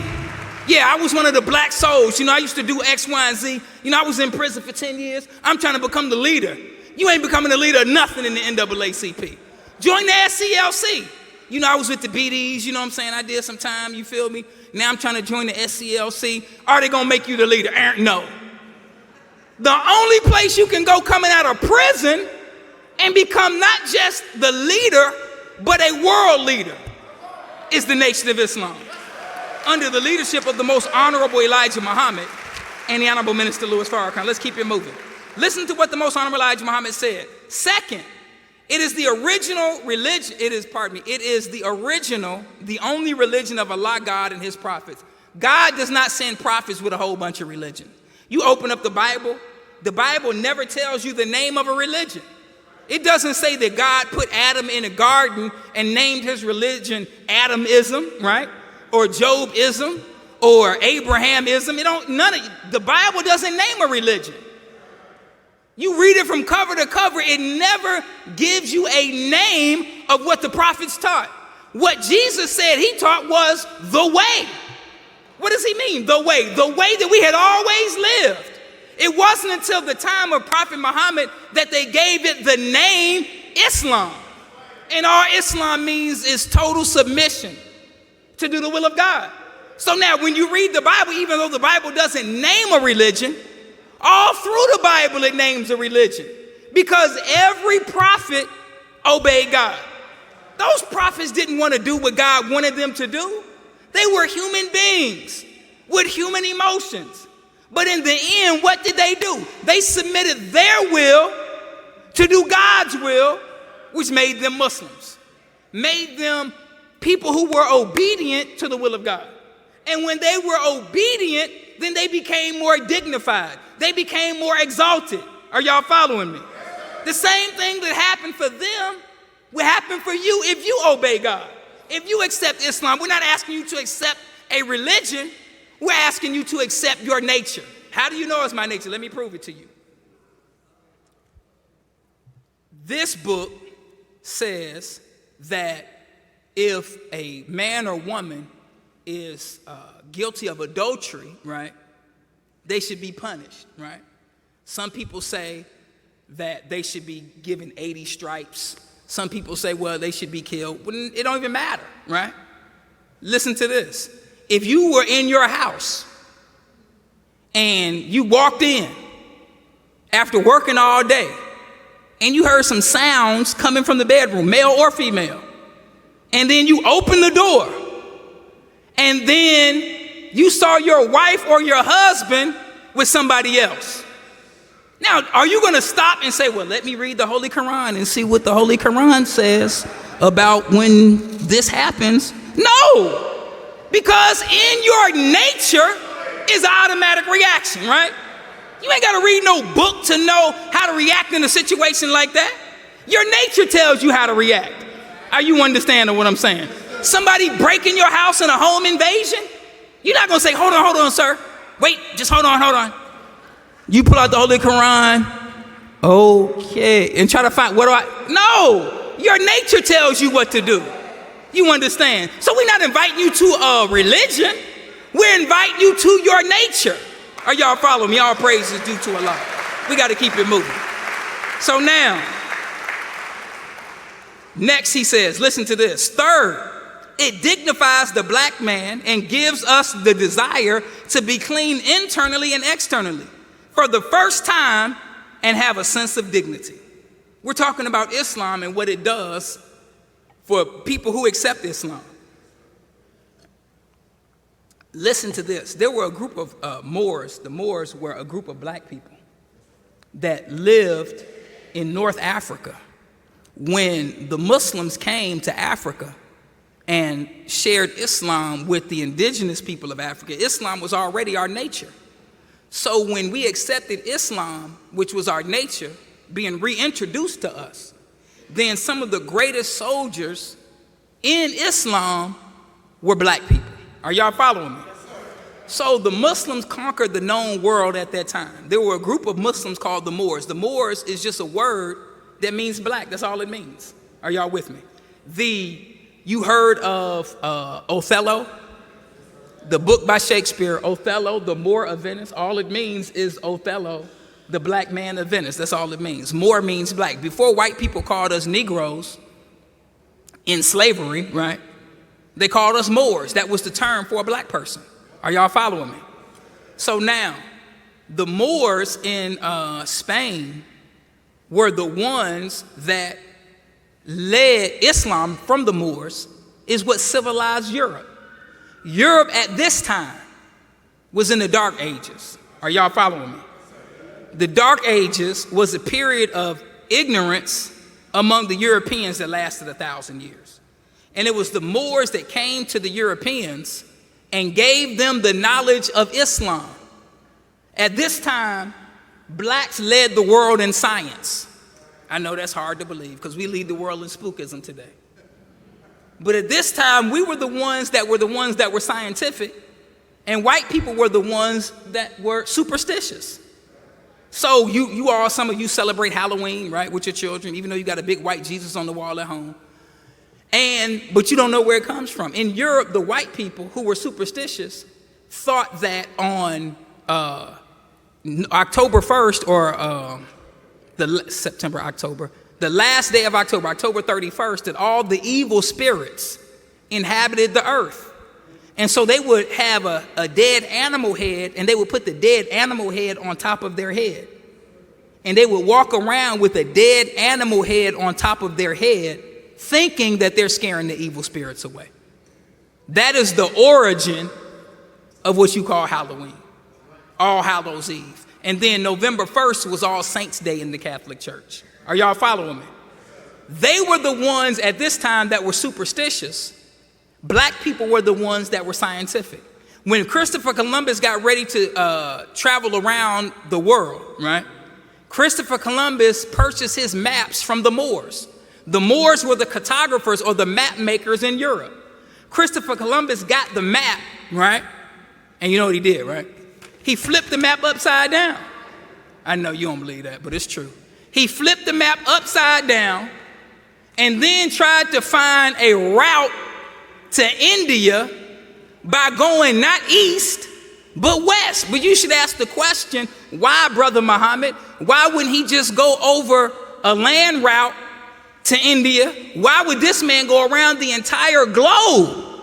It is because those Muslim soldiers that lived in that part of the world would not allow white people to come through that part of the world. The white man, in order to be around us, had to study from 35 to 50 years just to be around us. Today, you just hang with them just because.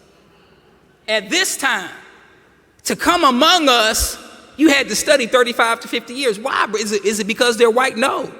It's because during the Dark Ages, the Europeans lived a filthy life in Europe because they did not have scientific advances in Europe. Let me give you an example. Tell me when you're ready.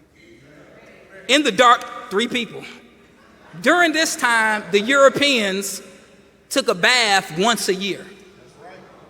That's a long time. Imagine what your mama would say to you. Because if you didn't take one every day, you got the brakes beat off you by your mama, right? That's a good black mama. The Europeans would take a bath once a year. And when they took their yearly bath, everybody used the same bath water. So it started with the father, the oldest son, the next oldest son, right? Depending on how many children you had. Then the mother, then the oldest daughter, then the next oldest daughter, and then the baby. By the time the baby would take the water would be so dirty that sometimes they would lose the baby in the bath water.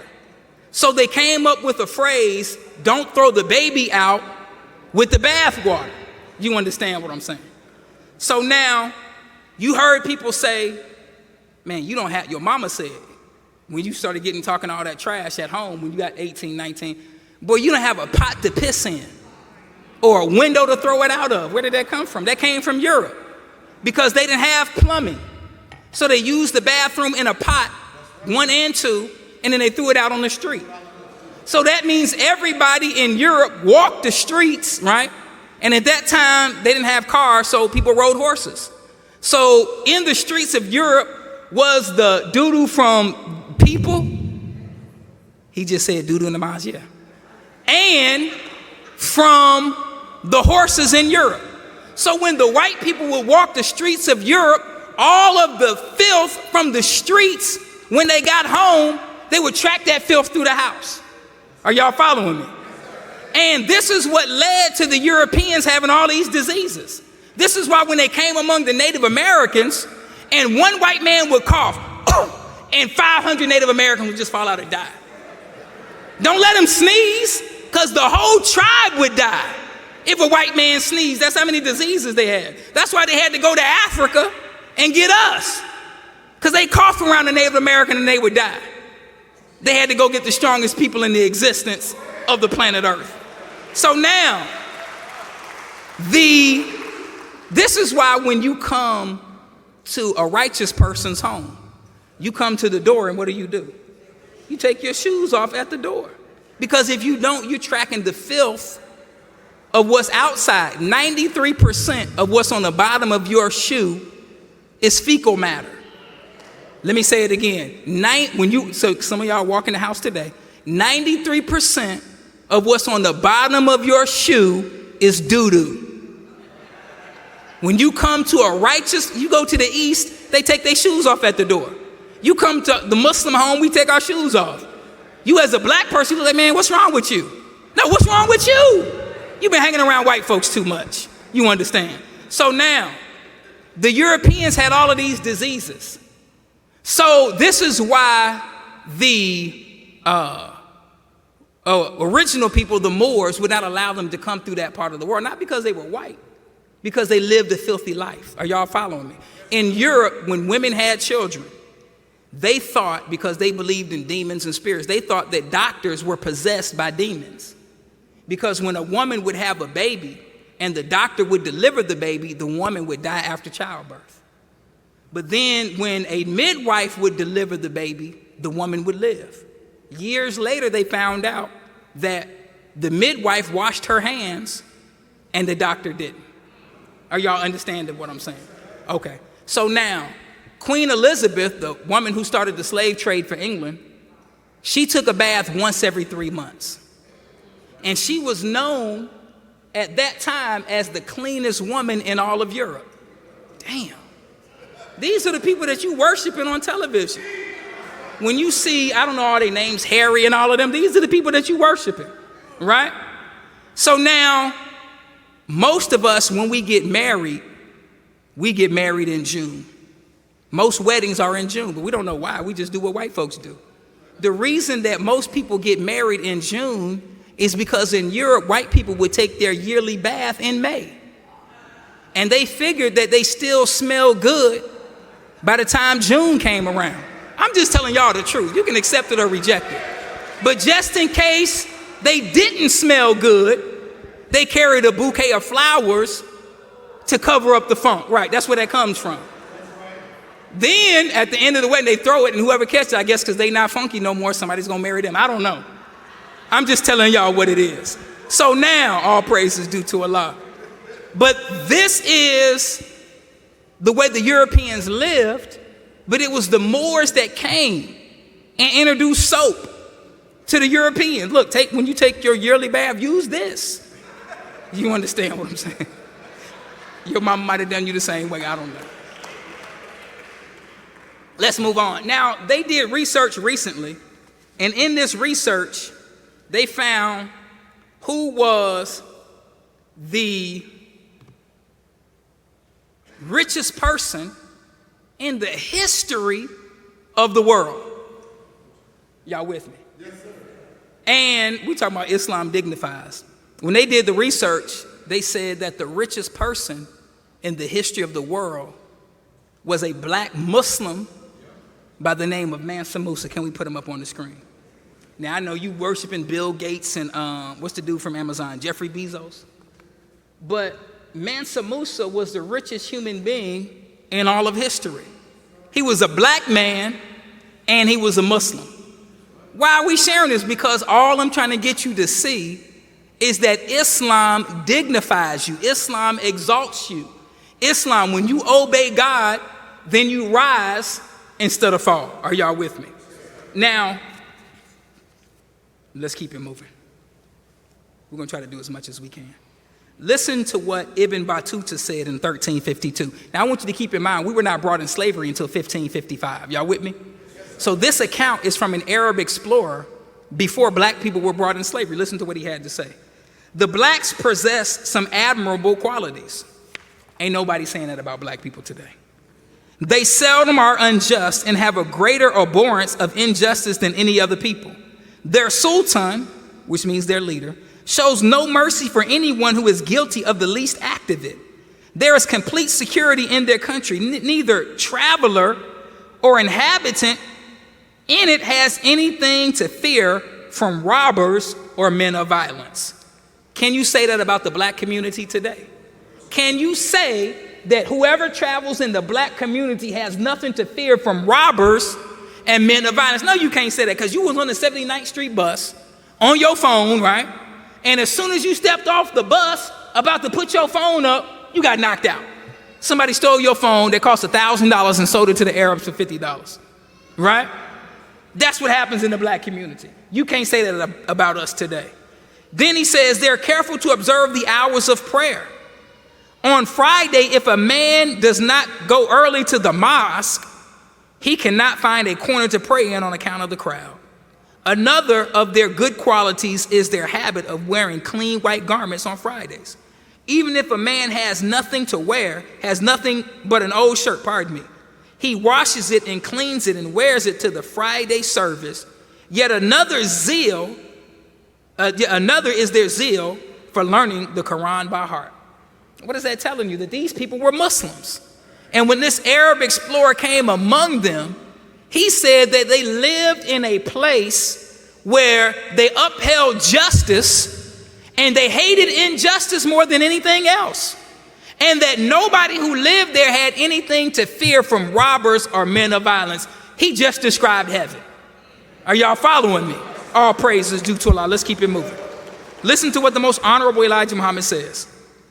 Fourth, talking about Islam dignifies, it removes fear and makes one fearless. We definitely need Islam. See, we're fearless if we are terrorizing black people, right? Are we real fearless when we terrorizing black people? So if I'm on the block,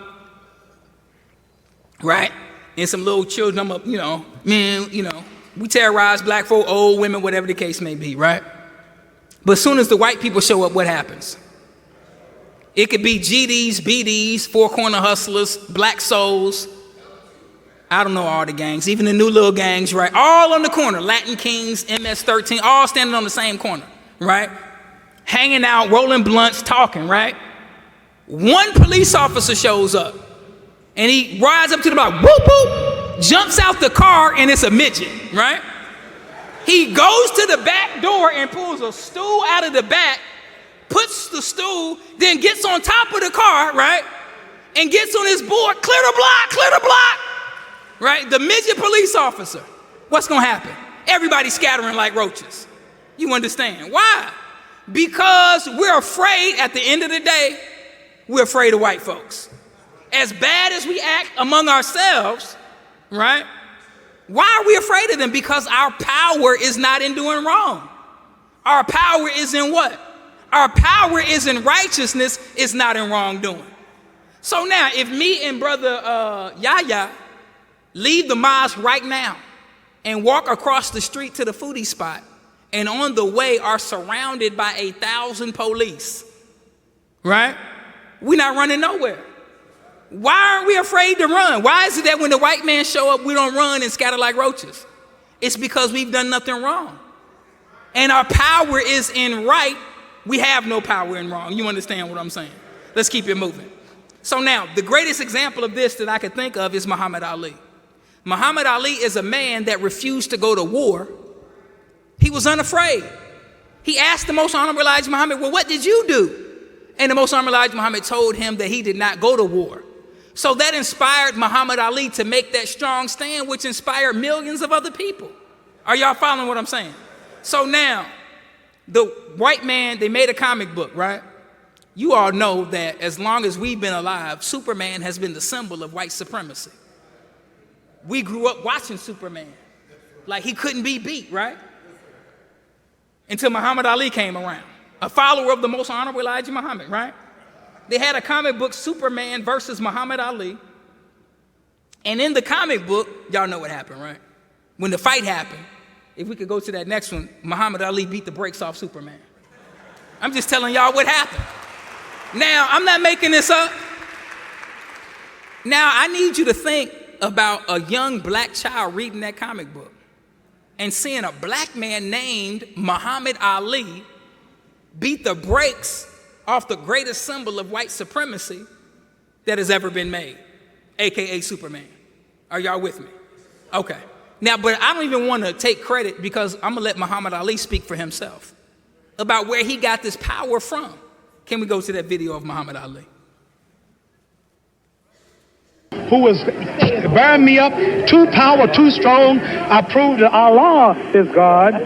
Elijah Muhammad is a messenger, and I have faith in them. And regardless of the world and the pressure, I made it an easy night because Allah has power of all things. And if you believe in Him, nothing, even George Foreman, will look like a baby. It wasn't a close fight, was it? Assalamu alaikum to all the Muslims. Thanks to Almighty God Allah. I want all of you fans out there who believe in me, read the Muhammad Speaks newspapers, go to your local Muslim temple and learn more about the life-giving power from Allah through Elijah Muhammad that I's got. You saw all the white people, the critics, the world had me ranked to go down. This was that man, and Allah, God was with me, and this man looked like nothing.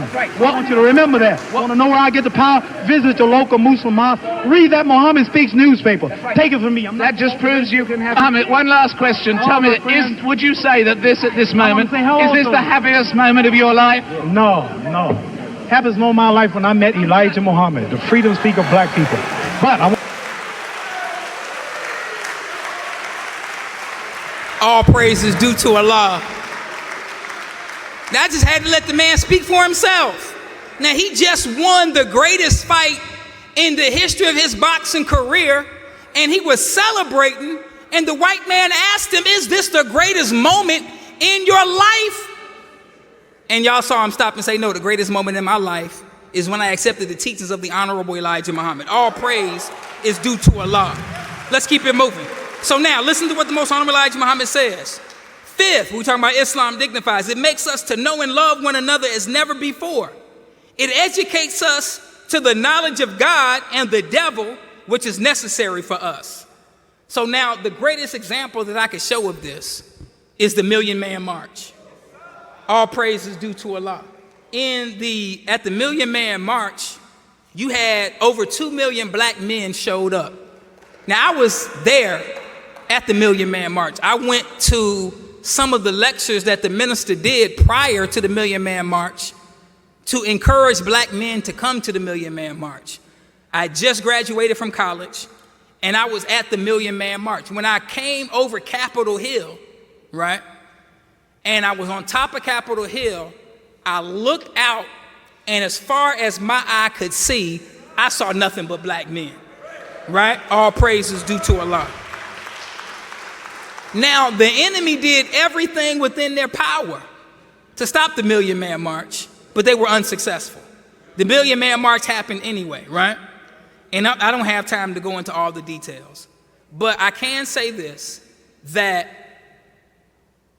at the Million Man March, you had over 2 million black men, and there was not a single fight at the Million Man March.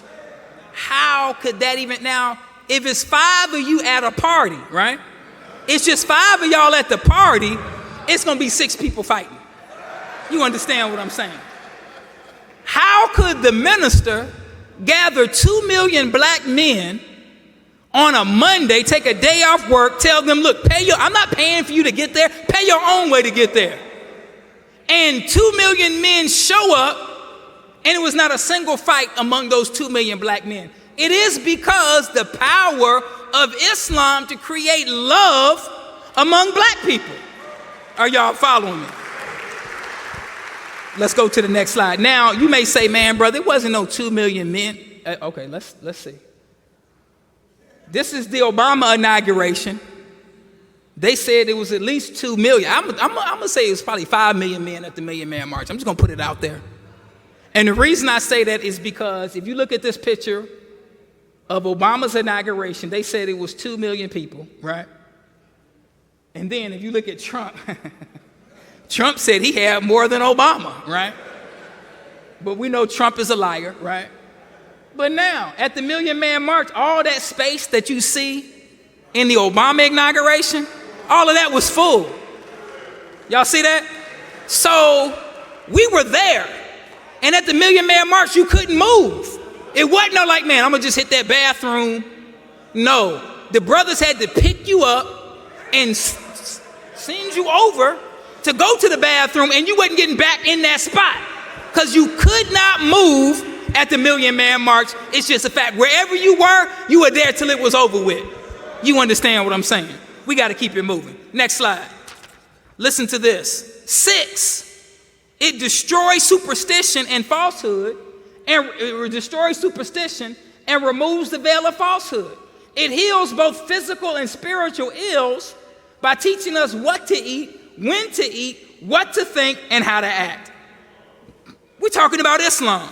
Now, you know, before we came in the nation and accepted Islam, we were very superstitious, right? If we saw a black cat, I'm talking about myself, we thought that black cat represented what? Represented bad luck. If you open an umbrella in your house, some of y'all got beat. Like I tried every superstition that they say, I tried every last one of them. Open umbrellas. I would intentionally walk under ladders just to see what was going to happen, right? Because I believed in all of the superstitions, right? They told me that when the sun is out and it's raining, the devil is beating his wife. And then one of my friends at school said, man, if you put your ear on the ground, you could hear him whooping her. So the next time it was raining and the sun was out, I went outside and I put my ear on the ground. But I didn't hear nothing. I just thought there was something wrong with my ear. All of the superstitions. Now, you the hardest gangbanger in Chicago, right? You got 5 guns, right? And you walking down the street with the homie and y'all split a pole. You get halfway down the block. Man, Joe, did we just split that pole? Man, I don't even know. On phone them, I don't know, did we split that pole or not? Hey, let's go back, just in case. Come on, man, you just shot somebody last week. And you scared if you split a pole? Stop. New Year's, every year, Our mothers made black-eyed peas and collard greens. I hate both of them to this day. Because every year on New Year's Day, my mother forced us. They say it's no compulsion in Islam. That wasn't Islam.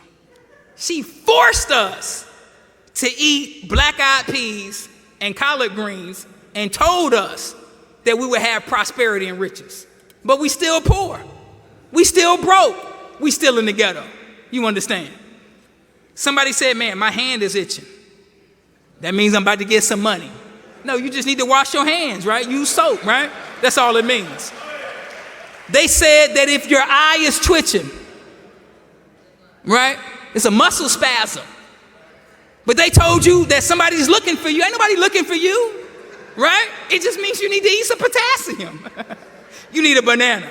They say that if you sleep and in your sleep you can't get up, right?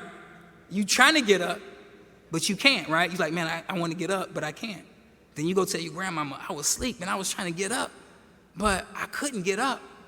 And your grandmama say, boy, the devil was riding your back, right? That's what your grandmama told you, and you believed it because the lie came from your grandmama, right? And you trusted her. The devil's not riding your back if you sleep. You know when you fall asleep, all of the systems in the body shut down. The muscles, all of the digestive system slows down. The only thing that remains active when you're asleep is your brain. In fact, your brain is more active when you're asleep than when you are awake, right? And when you are asleep, there are certain levels of sleep, right? We sleep in waves, right? When you go down, when you're in deep sleep, right, the wave goes like this, right? Y'all know I used to break dance, right? The wave goes like this. At the bottom of the sleep wave, they call that deep sleep. That's when you're dead to the world. You ain't hearing nothing. You ain't feeling nothing. People can turn the light on, turn it off, whatever, right? It's not impacting you. As you get to the top of the sleep wave, that's called light sleep, if somebody is outside of your sleep and they're talking, or the alarm clock is going off, right, or some other sound, that sound comes into your dream, right? Are y'all with me? Okay. Or if somebody's turning the light on, it'll interfere with your sleep, right? So what happens when we're asleep, when we're in what they call REM sleep, which is deep sleep, and the whole body is prone, right, but the mind is active. So your brain is telling you, get up, but what is your body telling you? Your body is saying, I'm still asleep. Are y'all following me? That's all it is. But when you talk to your grandmother, what she say? Boy, the devil is riding your back. So now, Islam removes all of these superstitions. Are y'all with me?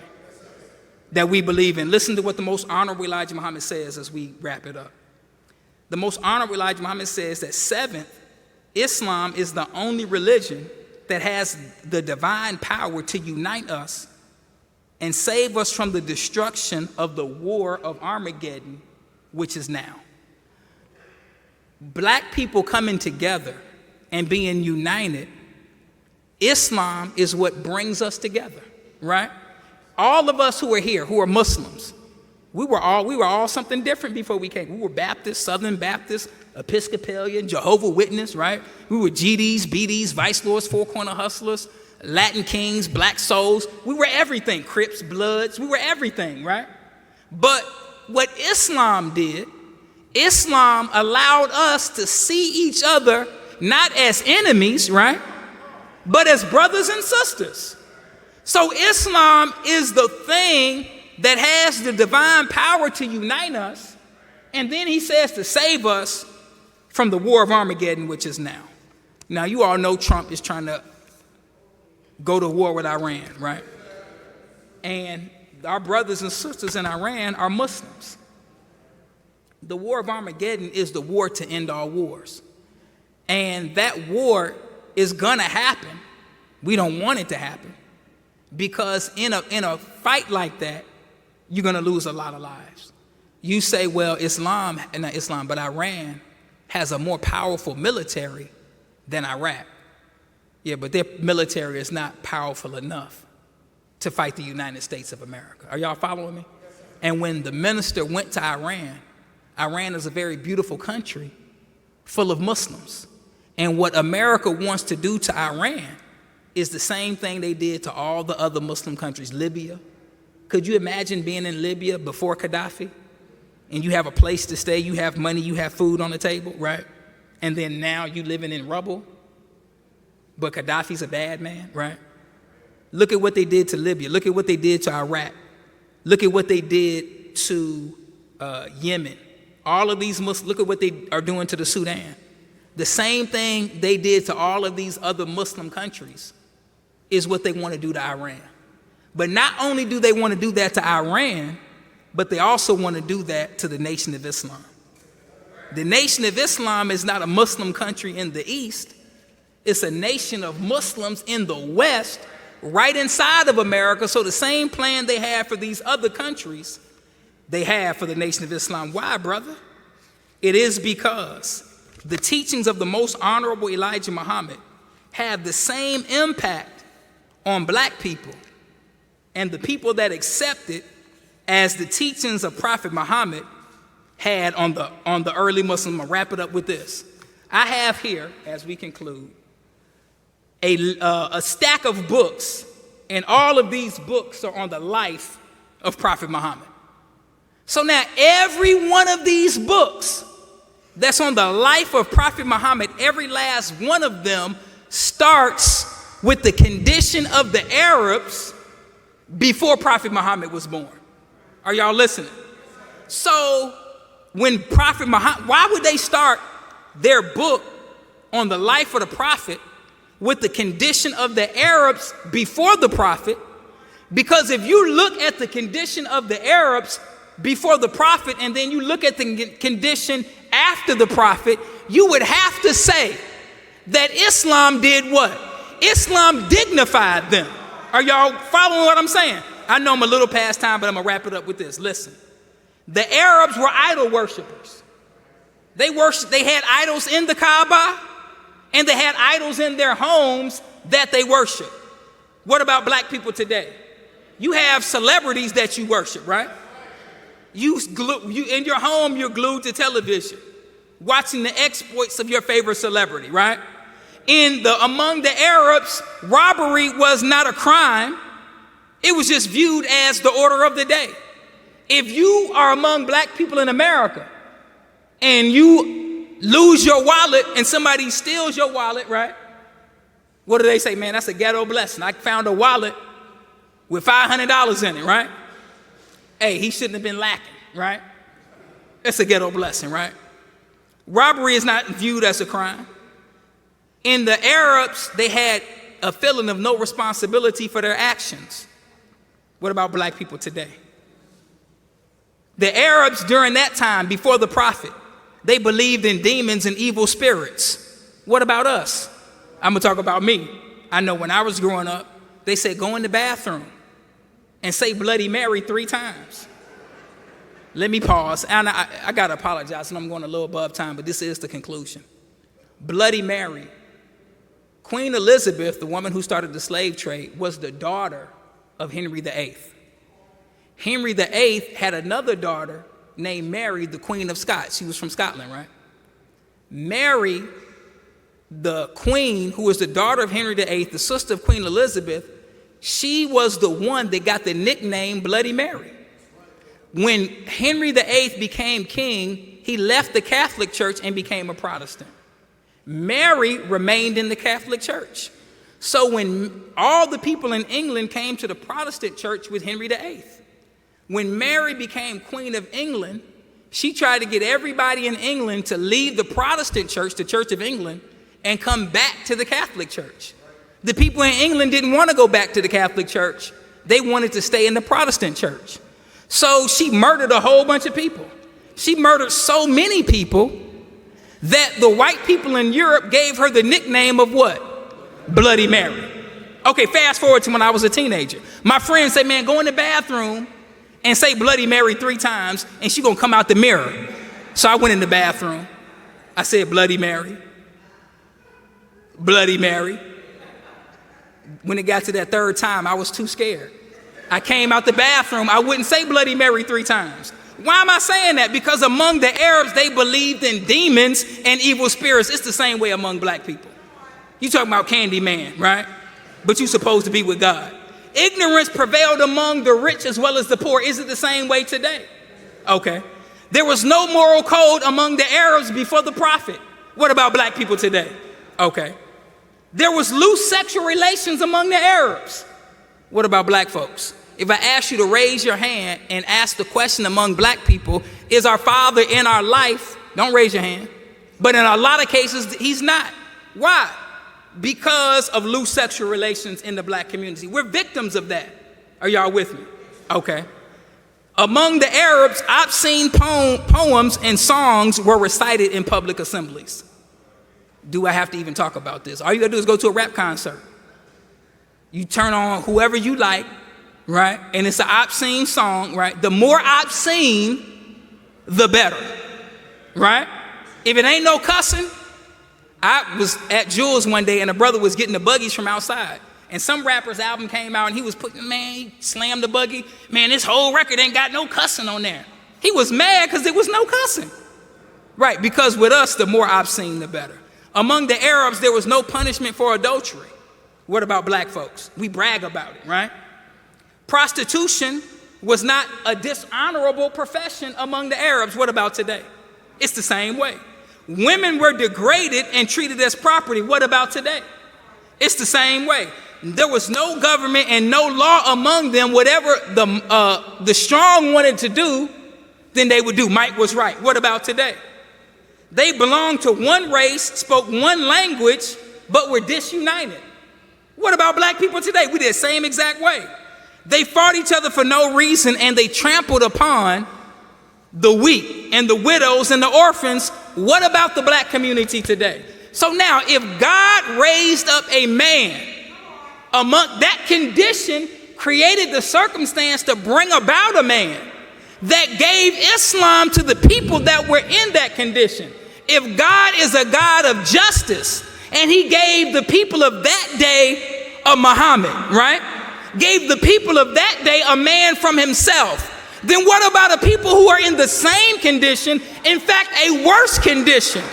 Then if God is a God of justice, then we deserve a man that's like a Muhammad, that's like a Jesus, that's like a Moses, that will give us knowledge, that will give us Islam, and that Islam will dignify us. And that man is already present. That man is the Honorable Minister Louis Farrakhan. I would like to leave you as I came before you with the greeting words of peace. We say it in the Arabic language of Assalamu alaikum. Allahu Akbar. Allahu Akbar.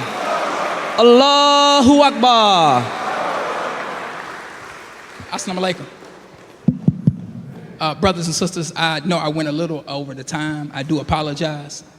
I just had to close out with that last point. If you would just pardon me, please. All praises due to Allah. So, brothers and sisters, how many of you all are visiting us here today at Mosque Maryam? May I see by a show of hands, you're visiting us for your first, second, or third time. All praises due to Allah. All praises due to Allah. We want to welcome you here at Mosque Maryam. I want to ask a question. How many of you who are here visiting us believe what you heard today to be the truth and good for us as a people? All praise. Sister, shot her hand up. All praises due to Allah. My last question, how many of you who are here visiting us would like to join the Nation of Islam under the leadership of the Honorable Minister Louis Farrakhan and help us to spread this truth to as many of our people as we possibly can? May I see by a show of hands? All praises due to Allah. So now if I could have the sisters that raised their hand, and if any brothers raised their hand, I would like you all just to come down the center aisle real quick, and I would like to shake your hand on behalf of the Honorable Minister Louis Farrakhan and welcome you to the Nation of Islam. All praises due to Allah. Brothers and sisters, this is your time. This is your moment of truth. Feel free to come down the center aisle and accept your own and become yourself. This is the first step towards transformation, becoming a better version of yourself. Look at these beautiful sisters. Beautiful black man, it's not too late. If you're in those chairs and you're squirming because you're uncomfortable, you're not sure, each one of us had to take this leap of faith. Each one of us had to take this walk. So there's still time for you to come on down the center aisle. You got one more sister, Brother Abdul. All praise is due to Allah. Don't fight it, brothers and sisters, accept it. This is your family and your nation. Brothers and sisters, let me say this real quick. Some of you came, you like, man, brother, what you said, because you raised your hand, what you said was true. And it was good for us, I know that, but I'm not just ready to join yet. It's no problem. What we want you to do, because you know you couldn't learn this anywhere else on Sunday. We want you to come back next Sunday and learn more of the life-giving teachings of the most honorable Elijah Muhammad. Assalamu alaikum. One more time, brothers and sisters, for our brother, student minister Abdul Muhammad. We're near the end of our program. We ask that at this time the Ministry of Finance begins to step forward. In the Holy Quran, Allah makes a promise that if you give in Allah's way, desiring His pleasure, He will give manifold or multiples of whatever it is that you give. So in the scriptures of the Bible, it also says give in a cheerful spirit. Normally when you give in a cheerful spirit, you put a little bit extra, a little bit more, because you're happy, you're joyous. Well, there's a principle in Islam called zakat, or charity. And as you give, especially if you give in that cheerful spirit, Allah promises to reward you and return that blessing. So the receptacles are coming around right now. We ask that whatever you have on your heart to give, that you give at this time. We're first and foremost most thankful that you gave us the time and the energy on this morning to be present with us here at Mosque Maryam. All throughout the country, brothers and sisters, we have meetings all throughout the week where you can be reinforced and fueled to keep going and keep struggling and keep pushing. So on every Monday, we invite all of our brothers to come out to our Monday men's class at 7:30 p.m. If you're watching and tuning in via webcast, you can just Google, search the local mosque or study group that's near you. But every Monday, the brothers come together, we share brotherhood, we go over some information, and we answer whatever questions you have about the Nation of Islam and what it is to be a part and an official registered member of your Nation of Islam. On Wednesdays, we have a lecture. You can come out on Wednesdays at the same time of 7:30 p.m. It's a much more intimate session, so it's very more personal. And it's meant to just refuel you and energize you to last a couple of more days in Satan's world. And then on Fridays, we have a study session where it's not a lecture format, but we come together as believers, as brothers and sisters, and we sit and study the material that the Honorable Minister Louis Farrakhan has given us called Self-Improvement, the Basis of Community Development. So there's no dictator or teacher, if you will, but we're all sitting and we're just building as a family. You get a chance to share your ideas, we get a chance to share ours, and we become better individuals because of it. And on Saturday mornings at 9 a.m., all of our sisters are welcome to come out to our Saturday Sisters MGT class. It's a beautiful class. I know firsthand because my wife is MGT, and I see the beautiful product that they're producing with her. So if you want to learn what it is to be a righteous woman, what it is to be a female follower of the Honorable Minister Louis Farrakhan, come on out on Saturday mornings and get fed. And then, of course, every Sunday we have our weekly mosque meeting at 10 a.m. Now, y'all know when we was in the world, everything that we did that was trash and vile, we always had a crew with us. So now that you're making the change and the adjustment to become a better version of yourself, don't do it solo. Don't do it individual, because when you were smoking and drinking, we all did it with partners. So we encourage you to invite your friends out, invite your brothers and sisters out, and be present at all of these mosque meetings. I know you're thinking that that's a lot. Man, I got to come Monday, Wednesday, Friday, Saturday. Absolutely. Anytime you're making a change, you have to put yourself in the proper environment that will help you produce that change. You can't go back out there tempting yourself and thinking that you're strong enough because of one lecture. So fill yourselves with the Muslims. Be around the Muslims. Come to all of our events. Come to all of our lectures. And we would love to be brothers and sisters with you and just feed you as we've been fed in our development as well. With that being said, brothers and sisters, we have a few local announcements. After we close out in prayer, please hold your spot for about 60 seconds. And the local announcements we'll share after we close out the webcast. Please stand.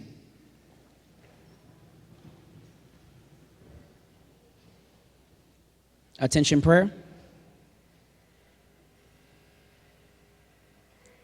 In the name of Allah, the Beneficent, the Merciful, all praise is due to Allah, the Lord of the worlds, the Beneficent, the Merciful, Master of the Day of Judgment. Thee alone do we worship, and thine aid do we seek. O Allah, guide us on the right path, the path of those upon whom thou hast bestowed thy favors, and not the path of those whom thy wrath is brought down, nor of those who go astray. Ameen. Real quick, brothers and sisters, 2 brief local announcements. Please step next door. Are you tired of corporate-controlled media? Then it's time to subscribe to a new way of gaining access to independent and timely news coverage. Introducing the Final Call Digital Edition.